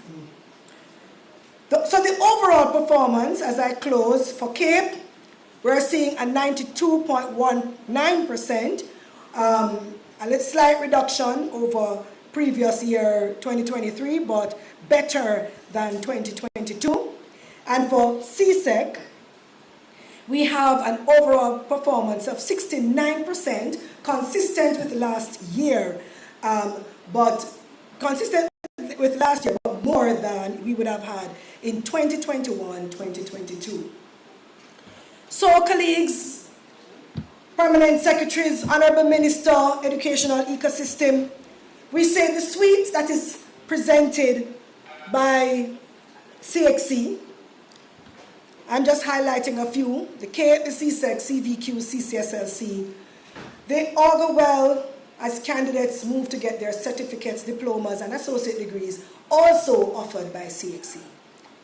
These qualifications are more than just the results they receive today. I want to point that we are aiming strategically to equip the human capital of the region for entrepreneurial ventures, for employment, further education. And as I'm saying, it's more than qualification, but a pathway for the future of our candidates. This year, candidates will be accessing their preliminary results using what we call the electronic pre-slip. The electronic pre-slip.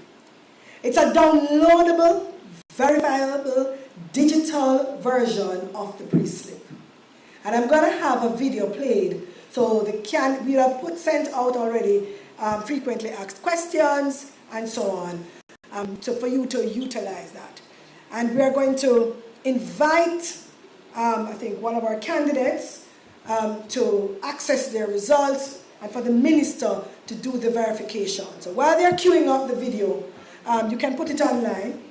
And while you're queuing up the video, let me say one thing. Candidates, you can now utilize this result by sharing it with employers and institutions and so on immediately. Over to you. This is a video tutorial on how to access your CXC preset. First, navigate to the CXC student portal.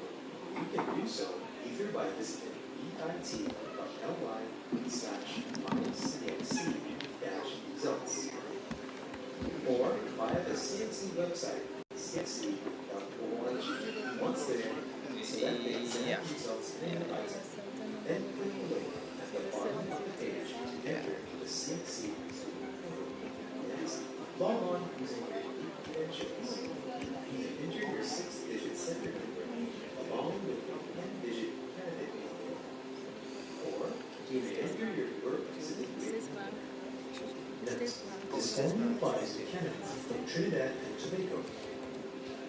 Next, insert your last name. Then, enter your date of birth using 2 digits for your month, 2 digits for the day, and 4 digits for the year in the month, day, year format.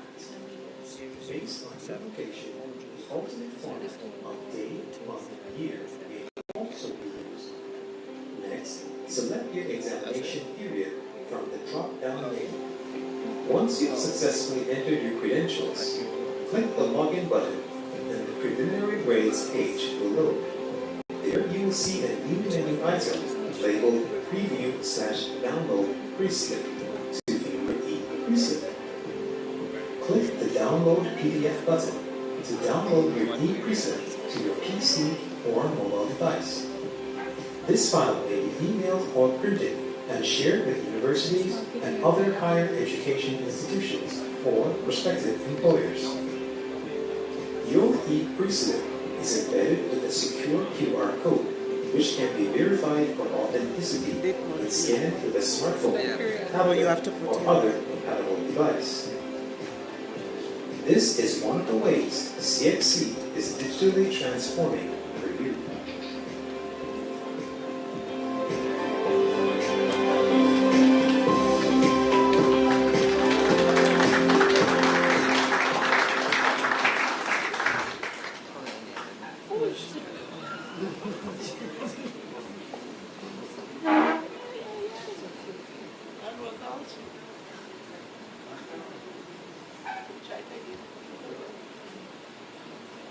We're getting there.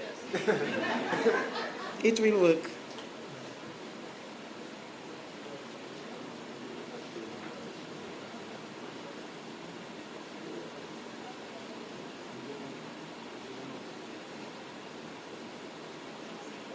Yes.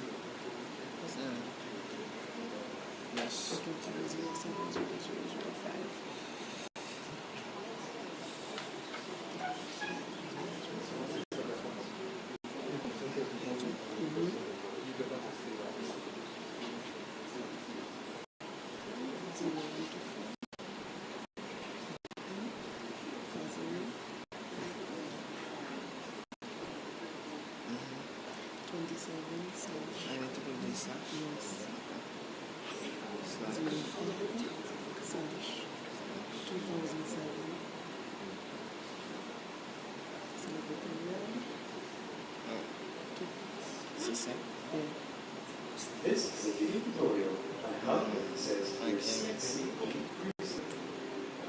First, navigate to the CXC student portal. You can do so either by it's on this. It's on the phone. Yeah, it's on the phone. Or via the Yeah, it's on the phone. Once there, select the exam. Oh no, but I don't understand. It cannot. That's fine. I tried to do the QR code. Scan the QR. Enter your 6-digit sector number along with 10-digit candidate number. So So let us tell them. This only applies to candidates from Trinidad and Tobago. Ready? Insert your last name. Say what you're saying.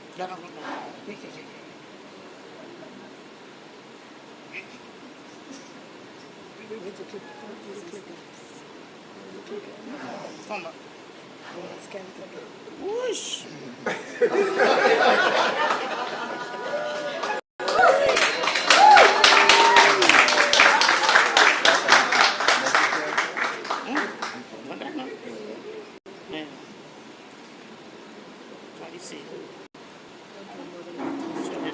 CXC. Yes. Right. See there it is. Yeah. So say minister. His name? No, just say what you're saying.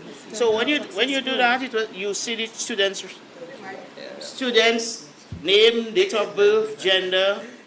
So he has a really long name. Casimir, Barry, Genovi, Jania, and I hope I said them well, Casimir. You see his registration number and you see his CXC results also. And from what I'm seeing, I think his daddy is going to be very happy.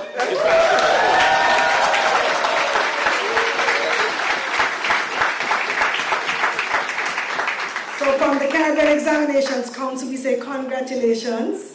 I saw his face when he saw the results. And I'm sure the minister is happy. And to the region, we have seen where he would have accessed his results on his phone, actually. And the minister would have validated. Thank you very much.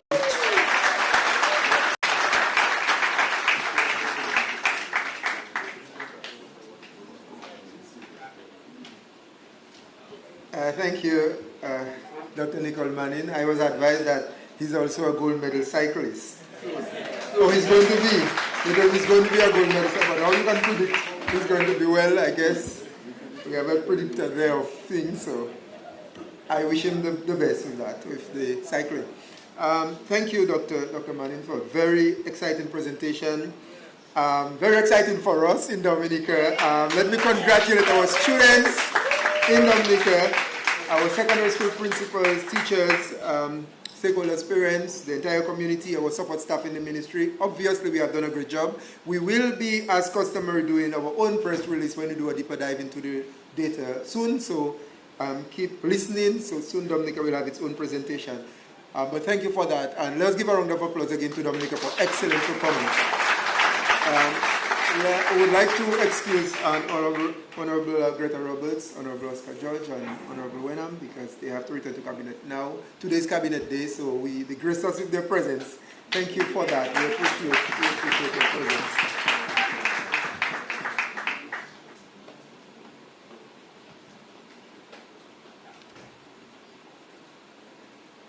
And to continue with our program, we now welcome Ms. Gina Litton, who is a student of the Arthur Waldron Seventh-day Adventist Academy in the Commonwealth of Dominica, and she's going to do a performance for us.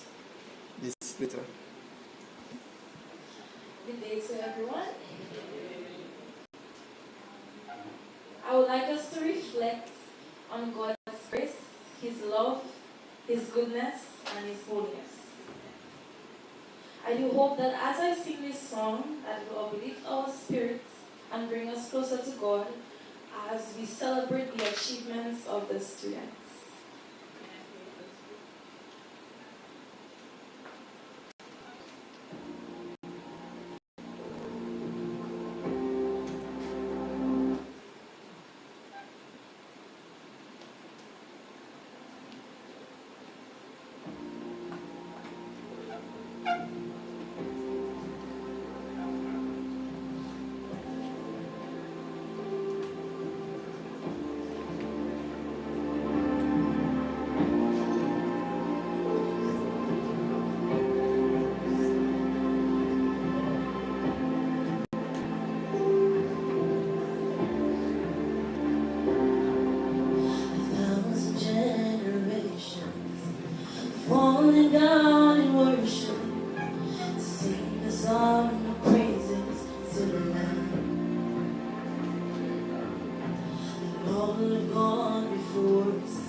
sound of praises to them.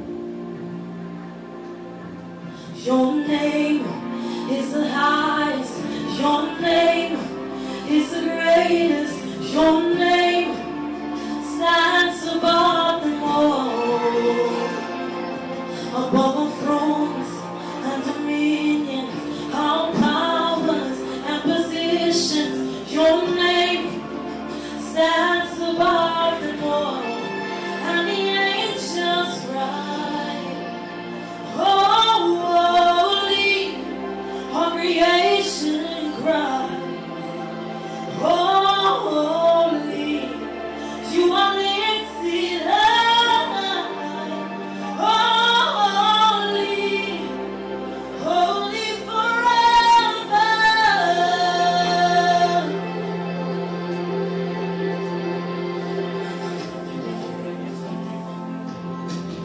If you've been redeemed, sing a song forever to them.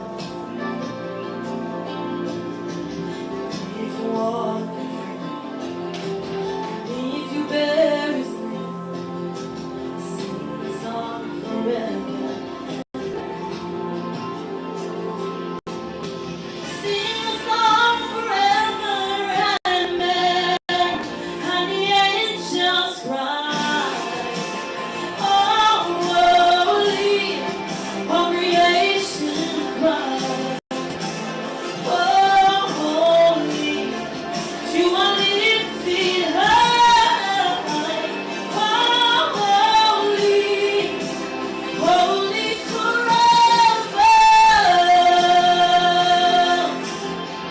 Can you people sing, oh, holy, to the King of Kings, oh, holy, and you will always be, oh, holy, holy forever.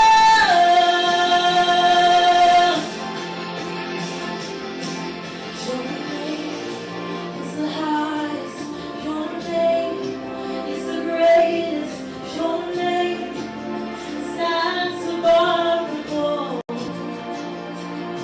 above the thrones and dominions, all powers and positions, your name stands above them all. Your name is the highest, your name is the greatest, your name stands above them all,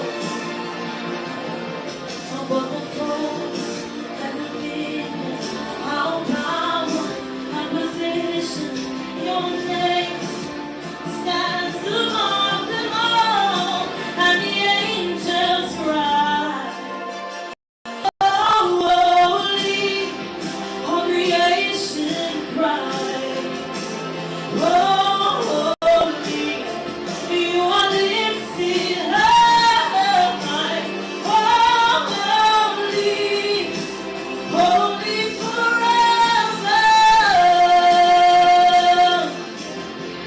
Hey, you people sing, oh, holy, to the King of Kings, oh, holy, and you will always be, oh, holy, holy forever, and you will always be, oh, holy, holy forever.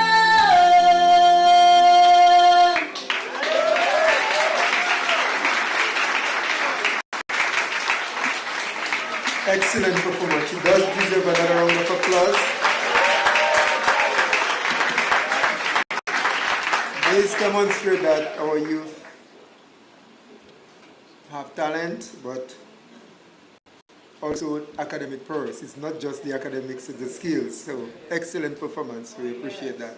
And quite a fitting rendition for this moment, for all the students who will be receiving the results. Well chosen. Excellent. we're at the moment when we're to welcome our Honorable Minister for Education in the Commonwealth of Dominica. Mrs. Alfred is passionate, Honorable Alfred is passionate about education, as you will realize in the presentation. She's very practical in the presentation, and it gives me pleasure to welcome her to the podium. You will see for yourself. Honorable Alfred.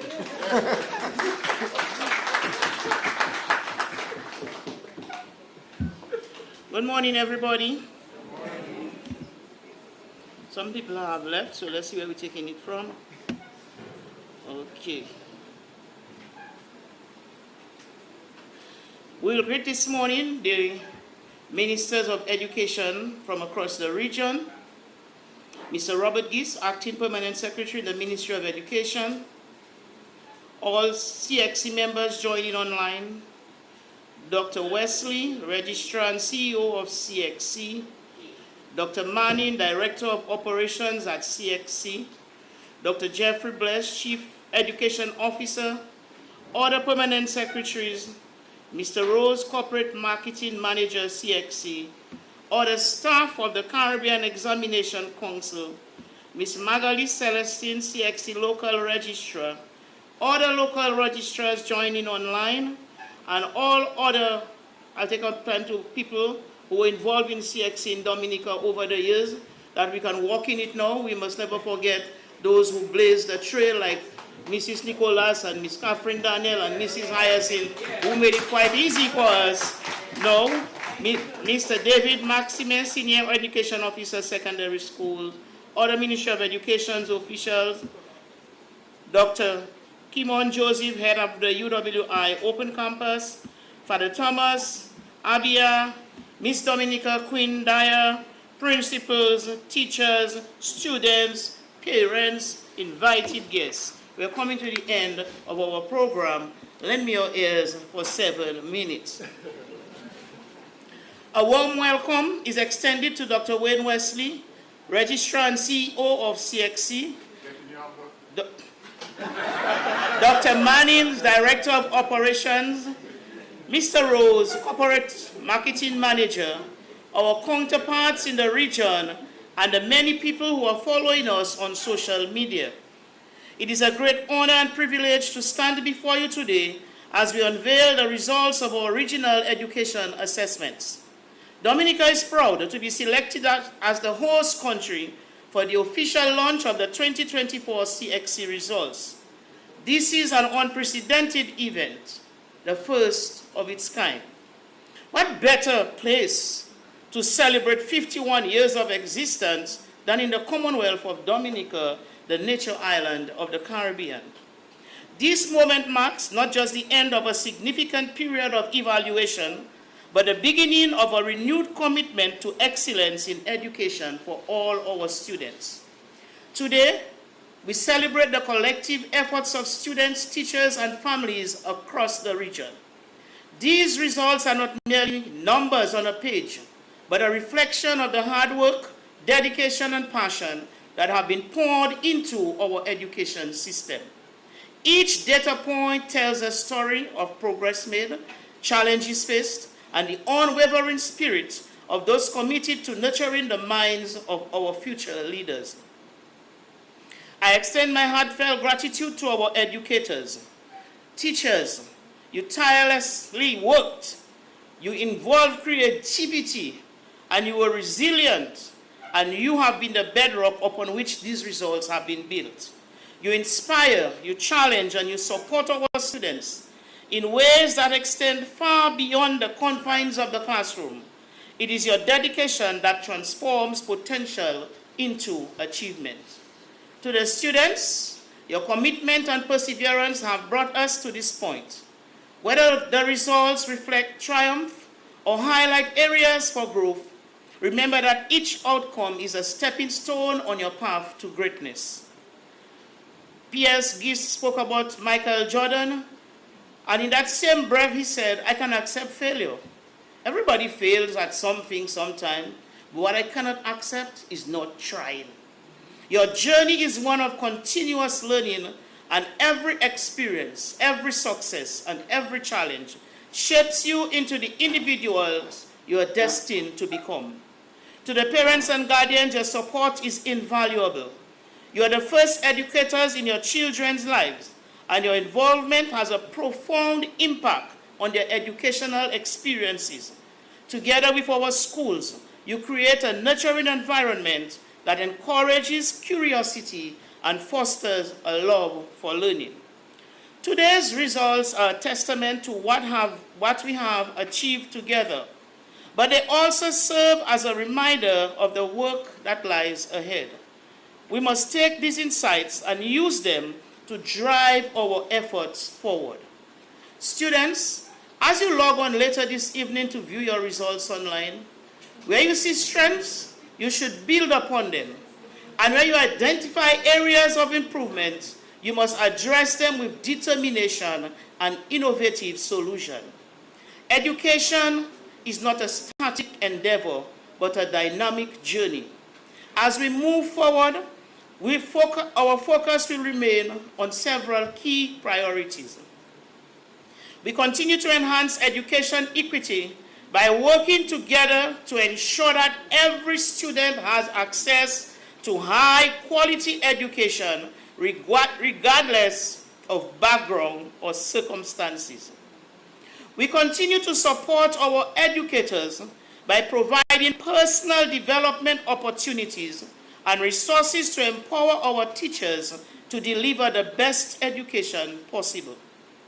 We continue to foster innovation by embracing new teaching methods and technologies that can enhance learning outcomes and engage students in meaningful ways.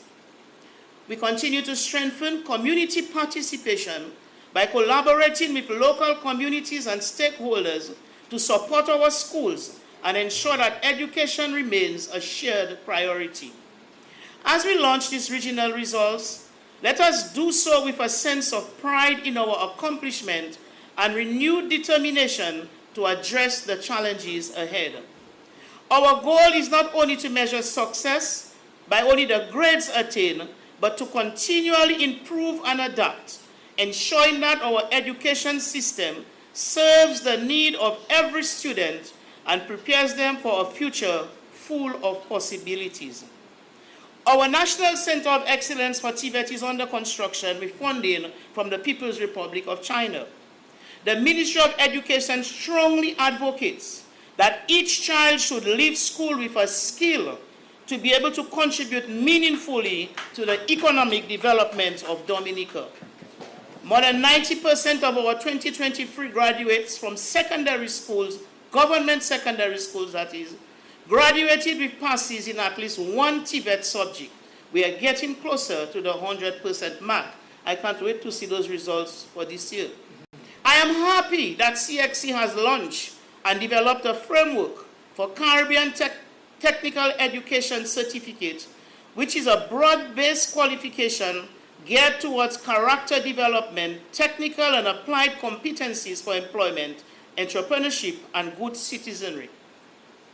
We commend CXC on these initiatives because too often we notice candidates applying for employment with beautiful grades, but they have not mastered the employability skills needed to function effectively in the workplace.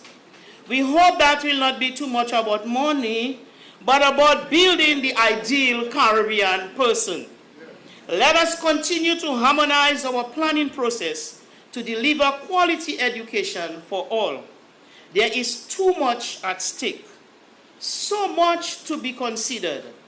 In many territories, we have created universal access to early childhood, primary, secondary, tertiary education.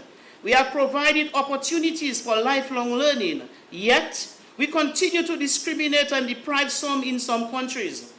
We continue to see increase in disregard for human life. We continue to see little harmony between man and his environment. We continue to see wars resulting in thousands of deaths. A new war is starting, a war for climate justice. AI is creeping up on us, and we wonder how far this will go and how ready we will be. We are not even sure how to prepare our people if we are honest, because those who have the information are still hoarding it in some cases. We come together to try to create one voice, yet dishonesty crawls and classifies us and this classification can determine how much we benefit. We have closed the gap in numeracy and literacy, but we have not learned to embrace each other to close cultural gaps. We see men going to the moon and Mars, but we cannot walk in our parks and feel completely safe. We stress learner-centeredness in curriculum and teaching and learning for learners to achieve their desired outcome, yet the focus still remains on assessment. Our success is determined on how well we do on an exam. We can do what we want. And even when we are rated as being successful, the workplace still is disappointed because we are intelligent on paper, but we are not psychosocial competent. Nobody is singing a song about school days or very happy days no more. Too many teachers do not like school. Too many parents do not like school. Too many students do not like school. Too many principals do not like school. Where has the enjoyment and fun of school gone? And how can we bring it back? Everything has become a subject for assessment, even games and play, and singing and dancing. We have facilitated operational flexibility to help accommodate everyone, yet so many are still out there, lost and uncared for. By no means do I mean that we must stop or give up on the work we have ongoing. We must continue, but we must find new dimension. We must continue to find ways to encourage non-duplication, to continue to provide quality education for all, and to bring back fun in school, and to ensure progress and success. My friends, our time is running out. We have threats of war, pandemic, poverty, food security, climate change, environmental issues, and more. We continue to do things, if we continue to do things the same way, we're not going to get different results. Our biggest threat by far is lack of love for each other, lack of respect for human life, and lack of reverence for the supreme God. We should reflect now on how are we going to incorporate education to combat these threats. Education must take seriously the mastery of interpersonal relationship skills, communicating, negotiating, empathy, problem solving, conflict resolution, peace education, healthy self-management, and caring for our fellow humans. We cannot feed our cognitive domain, but the effective domain is starved. This is not a competition. This is a collaboration to save the fabric of human life. Malcolm X said, education is the passport to the future, for tomorrow belongs to those who prepare for it today. In closing, excuse me, I might have to tell you how it is. In closing, let me again congratulate and thank you, the CXC Council, for your dedication, your passion, and your unwavering support. Let me just take this opportunity to raise a very high commendation for our local registrar, Ms. Celestine, who does an excellent job.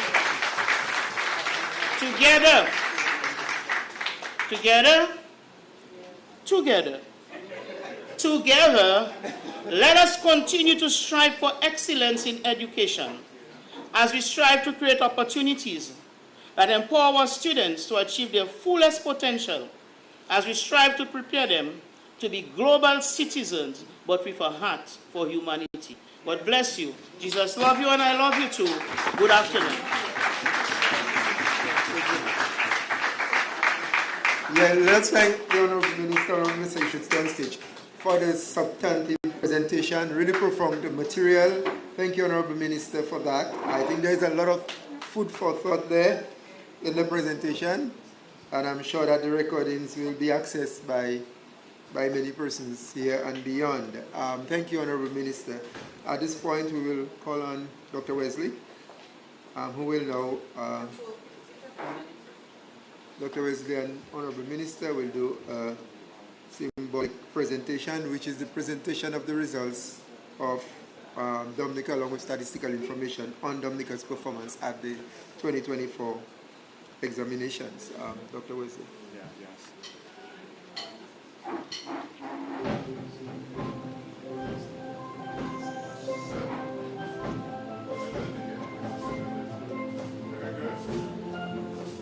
So this is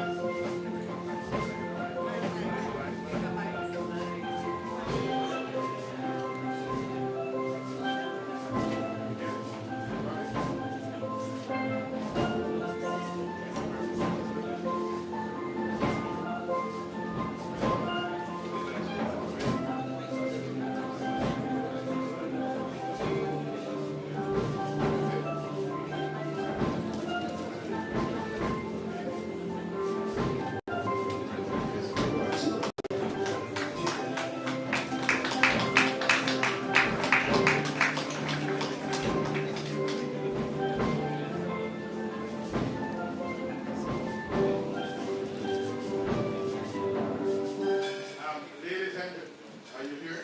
Yes. Ladies and gentlemen, I just symbolically presented the results for the region to your Honorable Minister. But just to say to all present here in Dominica, you can actually access your results now. And yes, so if you want to sit smiling like the young man just a moment ago, you can go ahead. The rest of the region, within half an hour, you'll be able to enjoy the same experience. But just to say, it was remiss of me to have overlooked the very beautiful Miss Dominica. You know, Miss this morning. Miss Dominica, can you come? Just a moment. Such a beautiful, that Tiana, that? Yes, Miss Dominica. Kiana, congratulations on me, Miss Dominica. It's not very often I do get a chance to be beside such beauty. And so apart from getting younger, right, I'm now enjoying nature's beauty.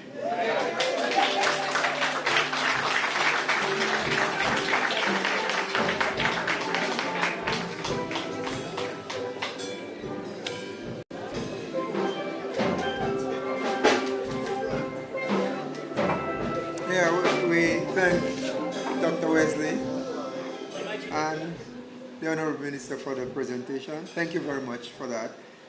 So now we can see that we have the results for in our possession, right, Honorable Minister? Excellent. Thank you. We now invite the Castle Bruce Primary School Cultural Group, who will now grace us with a presentation. We're eagerly with the presentation. So the Castle Bruce Cultural Group, the floor is yours.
that was the Castle Bruce Primary School Cultural Group.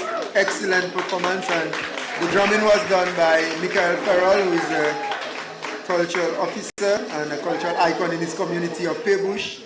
And the Castle Bruce Primary School is in the constituency of the Honorable Minister for Education, so you need to know that. Culture is live and well in Dominica, and we appreciate that. A round of applause again for the Castle Bruce Primary School Culture. We are nearing the end of our program, but now we are at the point of the question and answer segment of our program, and this segment will be led by Mr. Richard Rose, who is the corporate marketing manager, for CXC, and he will take the podium and entertain questions from our media as well as our audience, if there are any questions. And these questions are relating to the 2024 administration of the CXC examination and the results. Thank you, Mr. Rose.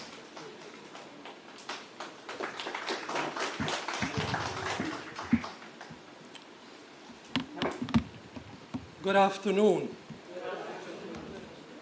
Yes, it is afternoon. I have to say that I too am feeling a lot younger. So without further ado, let me just make some acknowledgements. Honorable Octavia Alfred, Minister of Human Resource Planning, Vocational Training and National Excellence, Mr. Robert Geese, Acting Permanent Secretary, Ministry of Education. Let me also acknowledge Sir Hilary Beckles, our Chair of CXC Council, and Dr. Marcia Potter, Deputy Chair. CXC Council members, Dr. Wayne Wesley, Registrar and CEO, Dr. Nicole Manning, Director of Operations and CXC executives, our dear local registrar, Ms. Celestine, and we've heard so much about her today, and we thank her for her ongoing support. Other local registrars joining us online, Mr. David Maxia, Senior Education Officer, Dr. Kimon Joseph, Head at the UE Open Campus, Dominica, Father Eustace Thomas, Abia Israel, Kiana Miss Dominica, welcome. Principals, teachers, valedictorians and salutatorians, students, parents, invited guests, and the media. Welcome again. So this segment we host with our journalists who are joining us online from across the region, and I believe we have some local journalists here. So the presentations have been concluded, and I know we have several journalists from across the region also online, so I'm going to officially open the floor. I'm hoping we can start here in Dominica with the first question. So media representatives, please state your name, your media house, followed by your question. So any questions from in-house here, first of all? I'm sure you'll have lots.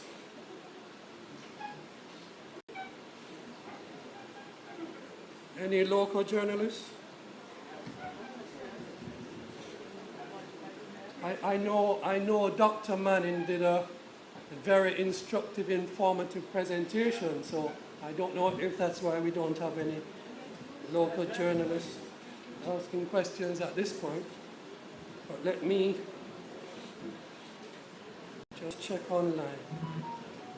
And please feel free. Oh, we have one here. Please state your name and media house. Thank you.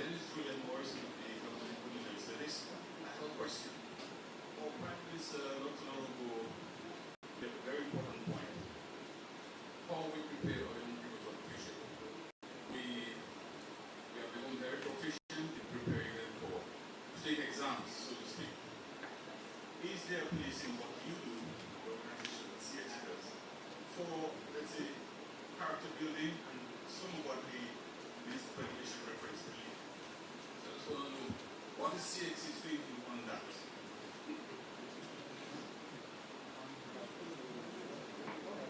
Dr. Wesley? Thank you very much for your question. Of course, CXC is very much concerned about character building. Is that what we mentioned? Character building, and as the minister actually emphasized in our presentation, we concur with those sentiments and we'll actually be addressing those. One of the things we discussed this week, even here in Dominica while we were on radio, is not necessarily creating more courses for persons to be taking assessment. What we want is behavioral change. How do we ensure that persons know how to take care of the environment, not necessarily writing another environmental examinations. And so our approach is from the behavioral side as to how do we create the environment that will inculcate within our people the attitudes that are relevant for community development, for country development, for societal values to permeate our society. Understand that we are our brother's keeper, understanding that we live together.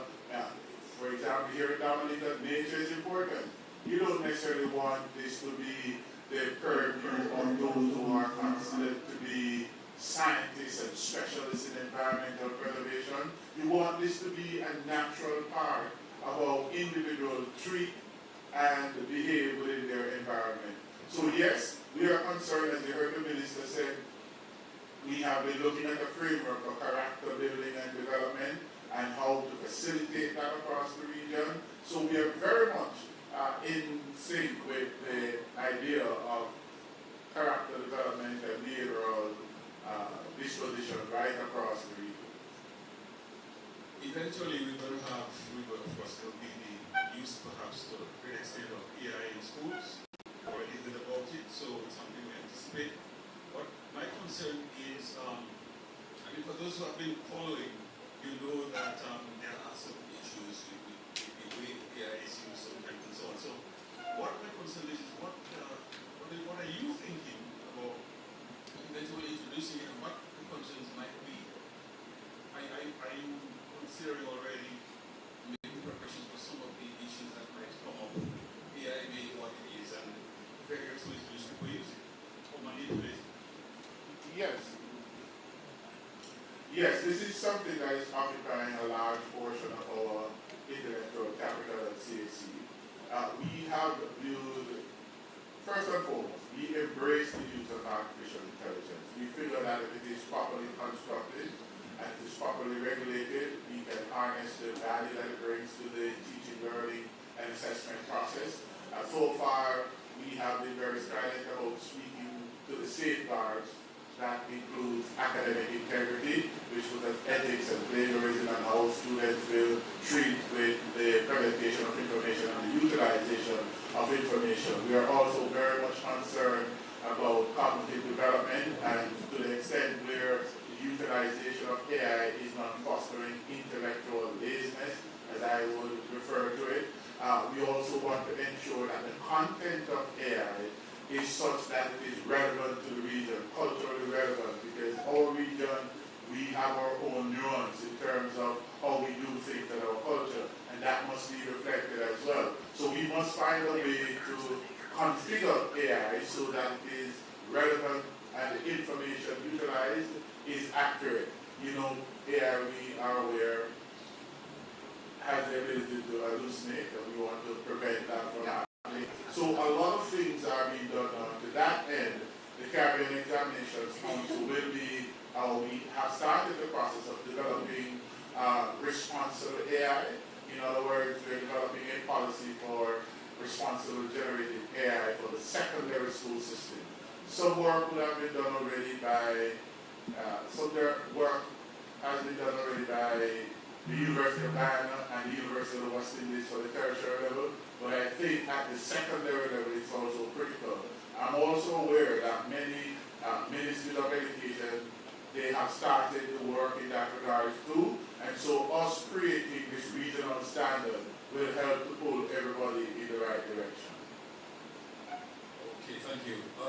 The issue of exams, which is what CXC is all about, the issue of, look, people can now go online and, okay, you need to do an essay. There's an app which can practically write your essay. So I'm thinking there could be challenges with that in the future. Is that your thinking as well? Yes, and that's why I made reference earlier that the policy that we're going to treat with, we'll be looking at teaching, learning, and assessment. That since you go to the assessment side, at the assessment level, it simply means we can't continue to assess based on content. We now have to assess based on competencies acquired and achieved by students. So we can't just talk about the regurgitation of information, but rather how are you using and applying that information where critical thinking comes in, problem solving comes in, and the ability to communicate. So we are thinking that in this policy we will speak to some of those issues as to how assessment will have to be done going forward. Because what AI has done is it has rendered content and knowledge ubiquitous. You can find that everywhere, right? You can get it, but it's not just knowing what to do with the knowledge, which is critical. And so our means of assessment, even at CXC, the questions will have to change how you write those questions, because it's not, again, about defining something, but how do you interact with that information and stimulate what we call creative thinking, problem solving going forward. Okay, thank you so much for those questions. We have some questions online. Mr. Sean Douglas, so if you could ask your question. Good day, Dr. Wesley. Could you raise your hand if you can hear me, Dr. Wesley? From Trinidad and Tobago Newsday. The question is, last year, May and June 2023 exam, a number of students in the Caribbean have not yet received their certificates. Are you able to quantify how many and why? What is the reason if they've been misplaced? And what is CXC doing about it? And how is CXC communicating with the respective ministries as to remedy these certificates that the students desperately need? Thank you. Well, I do empathize with those students who have not yet received their certificate, so I understand the concern you have raised. What I would encourage you to do, because from CXC perspective, we would have released all those certificates already. So if students have not received their certificate, I would encourage them to talk with your local registrar at the Ministry of Education, and they will reach out to us about those certificates that are missing. If they are missing. Once we can verify that, if it is that they were not supplied, then we will move expeditiously to grant those students their certificate immediately. So my apologies for that, but please have the students contacting their local registrar through their principal to ensure that their certificates are available. Yeah, the problem is that the ministry in Trinidad and Tobago has been communicating with CXC, but has not been getting any response. So I don't know if there's a hotline that students can call to get CXC, but the ministry has been trying repeatedly and not even really been getting acknowledgements. So there seems to be some miscommunication. Certainly, there must be some miscommunication there, because they have direct access to me if they are not getting through with the requisite division. So I'm surprised at that. But my director of operations is here. We're going to look into that matter. But they do have access to us. So. Okay. Thank you. Thank you for that question. We now move over to Jamaica. Sashana Small, if you could also mention your media house. Thank you. Good afternoon, everyone. Good afternoon. Hi, I'm Sashana Small from the Jamaica Gleaner. I have three questions for Dr. Mannings as well as Dr. Leslie. Dr. Mannings, you mentioned the increase in the number of irregularities that we're seeing in the CSEC exams. I wanted to find out from you what you think may be driving the number of increases that we're seeing in the irregularities, and what approach will CXC be taking going forward to prevent, a further increase for next year.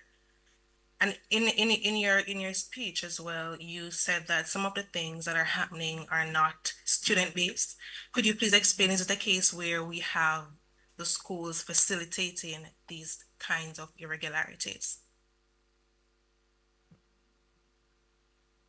So thank you for your question. Let me start with the first part in terms of the increase in irregularities. Now, the area of increase is really more the utilization of unauthorized devices. As I said in the presentation, we have seen a few new ones, like impersonation. I mean, it may have happened in the past, very distant past, but that was a surprise to us in terms of impersonation. So materially, the increase is really on utilization of unauthorized devices. And predominantly, that's your smartwatch, your phones, that kind of thing. Now, while it is important for us to actually do the investigation and the research as to why this has increased, usually, as I made mention, the candidate is admittedly saying, I would not have been prepared because I'm Googling the answer, or I'm, trying to check my phone for some information that I would have placed there. You also have unauthorized materials, so where candidates take actual paper and try to take the paper in and they are caught. Sometimes candidates share information across. So those are the predominant ones that we are concerned about in terms of the increase. So it's speaking to a level of ill-preparedness for the exam, which also is in line with some of the reasons we would have received in terms of candidates' absenteeism. They are saying they are not prepared, so they just do not attend the exams. And those that attend who may not feel that they are prepared may be cheating. So if I hazard a guess, without the research, based on what we are seeing, that may be the most prominent reason. In relation to the matter on the school, you are aware that we would have had in the past issues with sharing of, well, let me say premature sharing of information at the center level, and that's why we are pushing the whole matter of digital, or as a part of our digital transformation thrust. We are encouraging the use of electronic assessment and this new methodology we have, the hybrid assessment, because we need to ensure that we have increased security of papers, and so we do not have a repeat of what we are seeing. For example, I mentioned the modern languages. Somehow candidates are able to get the questions, whether they are memorizing it and sharing it, we cannot say, but it's really a lot for them to memorize. So the sharing of information at that level is also a concern for us. So that involvement at the center level or otherwise. But CXC is doing its own investigations and reviews to just be able to identify exactly what is happening here. Okay, thank you so much, Dr. Mannings. Dr. Wesley, you spoke about the challenging time that we're having with our math passes, our math and English passes, and to an extent what the CXC will be doing to facilitate, greater increase in these important subject areas. But from your perspective, what more can our education ministries across region do to increase the pass rates in these core competencies? I think that is the million-dollar question we're all still collectively trying to address.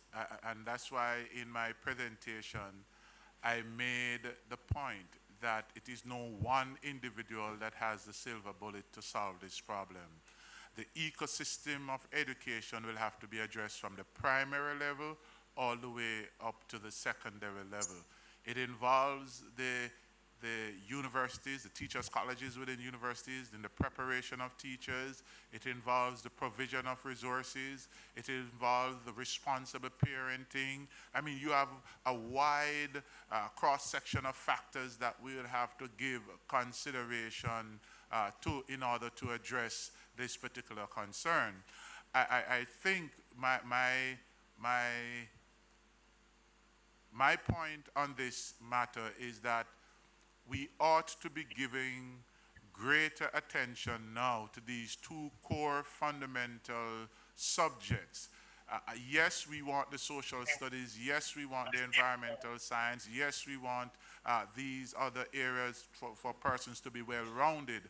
But could it also be that because we are trying to spread the limited resources we have to achieve all this roundness that we want for the individual, that critical competencies to be developed for sustainable development of that child is actually being sacrificed because of the well-rounded students that we want to create.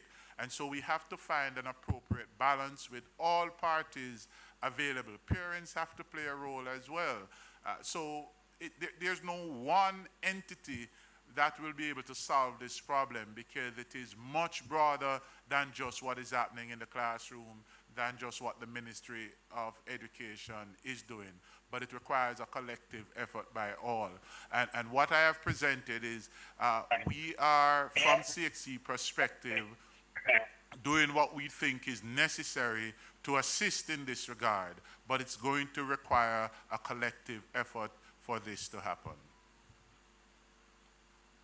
Thank you. Any questions in-house? If there are no questions in-house, I'm not seeing any more online. We can end the... Dr. Manning, please proceed.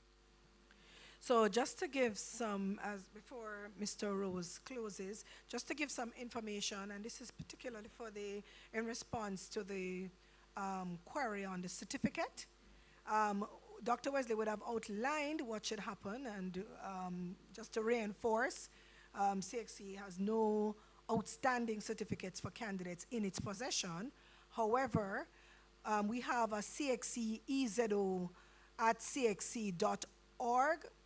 email address, and that we would encourage the specifics to be shared with us, because we are all too eager to ensure that we identify any stakeholder or customer who is being disadvantaged. So let me just repeat that: CXC ezo@cxc.org. Just making sure you can repeat again at the end, Mr. Rose, but just to ensure any query you have, please submit by that email and we will resolve expeditiously. Thank you for that. Thank you for that, Dr. Manning, and we'll ensure that that information, which is already on our website, we will share again through social media platforms as well. So without further ado, let me thank you once again, and thank you for the members of the media who took part today, because you're a valued stakeholder. Over to you, Dr. Blaze. Thank you.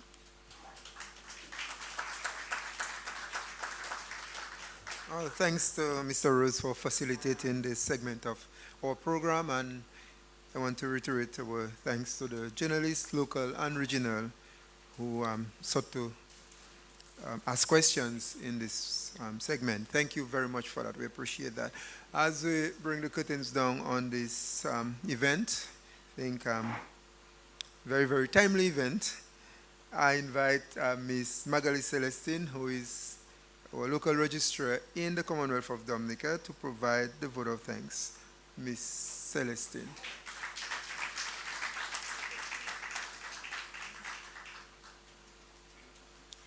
Thank you, Dr. Blaise. Ladies and gentlemen, a pleasant good afternoon to you. As we come to the end of this momentous occasion, let me shout to Yahweh be the honor and the praise. Great things he has done. On behalf of the Ministry of Education, Dominica, It is my distinct pleasure to extend our heartfelt gratitude to Team CXC and everyone who has made today's ceremony a resounding success. First and foremost, I would like to express our deepest thanks to Monsignor Thomas for the invocation. You reminded us that prayer is the key, and we can do nothing on our own, but we can do all things through Yeshua HaMashiach, who gives us the strength. So we need to consciously put him first in all our endeavors.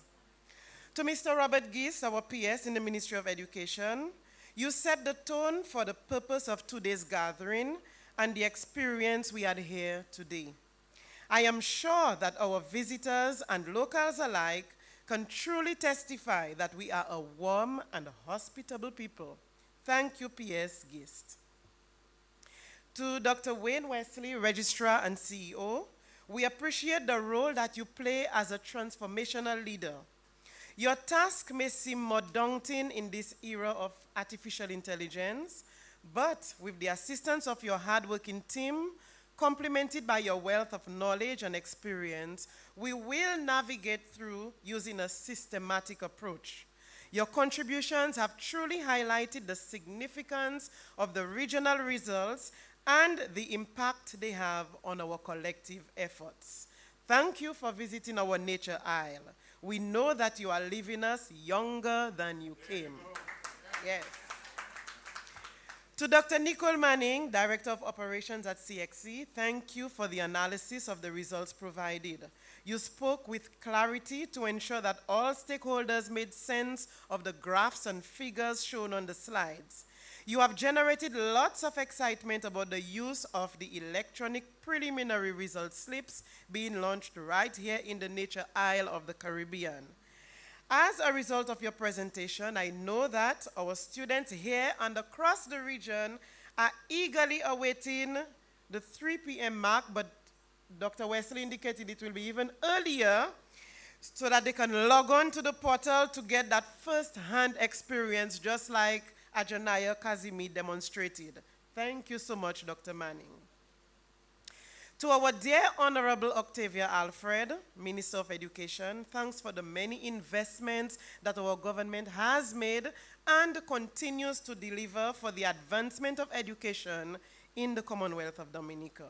Your insights and reflections have not only enriched today's proceedings, but also set a benchmark for excellence. As Minister of Education, we know how proud you feel about our results year after year through the collaborative efforts of officers, principals, and teachers, and a resilient bunch of students entrusted to us by their parents. I would like to invite Honorable Alfred and Dr. Wesley to the front so that he can receive a token of our appreciation.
Thank you, Dr. Wesley. You'll surely remember the Nature Isle. Yes, I will. Definitely.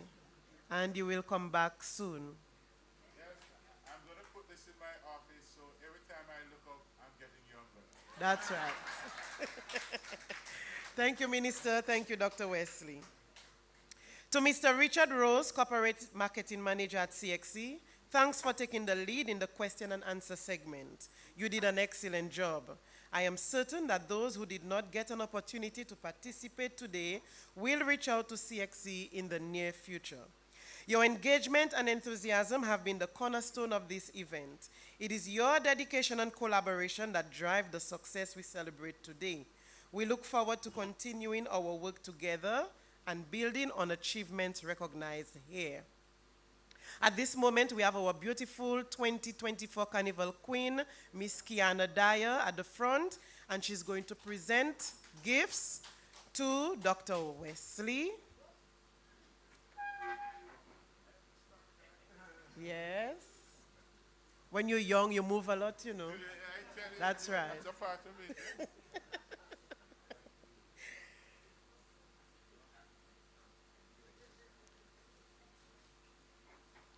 Followed by Dr. Manning. These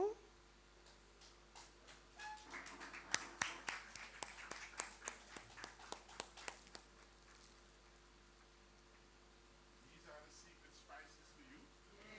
Yes.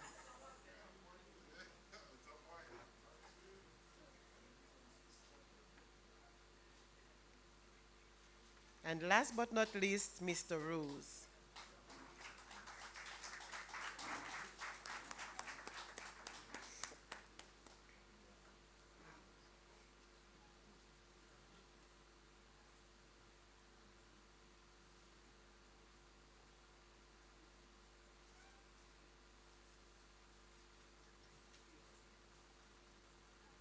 Thank you very much. We do appreciate you. Thank you, Queen Dyer. To the Castlebruce Primary School Cultural Group, Pan in Harmony, Abia Israel, and Miss Janelle Leighton, you are encouraged to continue to use your unique talents for the upliftment of the spirits of those around you. Each of you have showcased your talent with grace and pride. Thanks to all of you. I would like to acknowledge the media and press for their coverage and support. Your role in disseminating these results and sharing our story with a wider audience is crucial, and we are forever grateful for your contribution.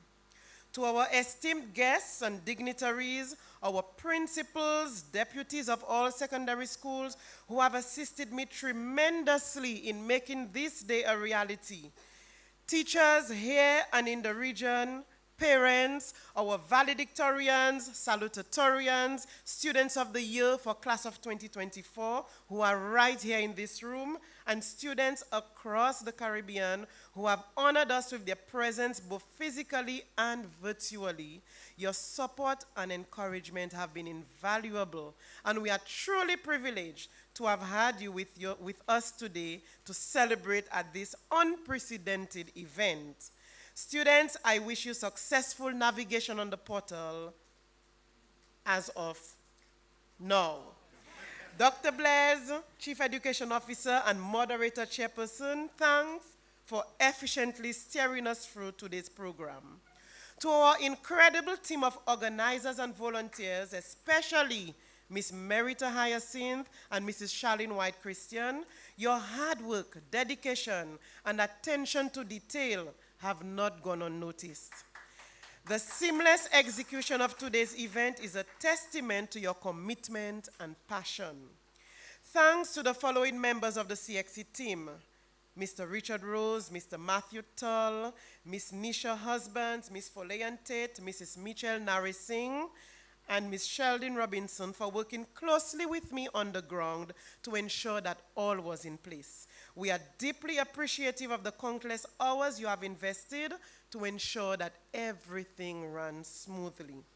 Let me end by thanking Lady Catherine Danielle and Mrs. Chandler Hyacinth, for two former local registrars in Dominica, for paving the way for me to be able to execute my duties effectively. Thank you very much. As we conclude, let us carry forward the spirit of collaboration and excellence that has characterized today's ceremony. Together, we will continue to strive for greater achievements and make a lasting impact in our region. Thank you once again to everyone who has been a part of this memorable event.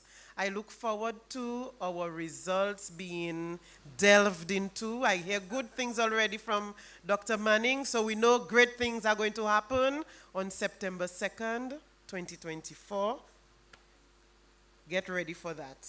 Okay? Safe travels to our CXC team, and we look forward to seeing you at future gatherings. Thank you very much.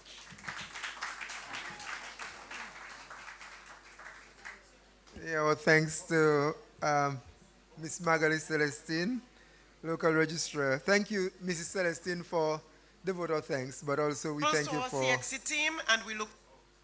We also thank you for your dedication to your work and for leading the work of CXC in Dominica very, very efficiently. Ms. Celestine, thank you for that. We appreciate it. Permit me to just once again thank everybody who is here, both audience, both locally and online. Indeed, you contributed to the success of this event today. We really, really want to thank you for your patience and for being with us throughout the program, very attentive and very, very, very collaborative. We thank everybody. Over and out. Life is all about choices. Your choice of career is one of the most important decisions imaginable.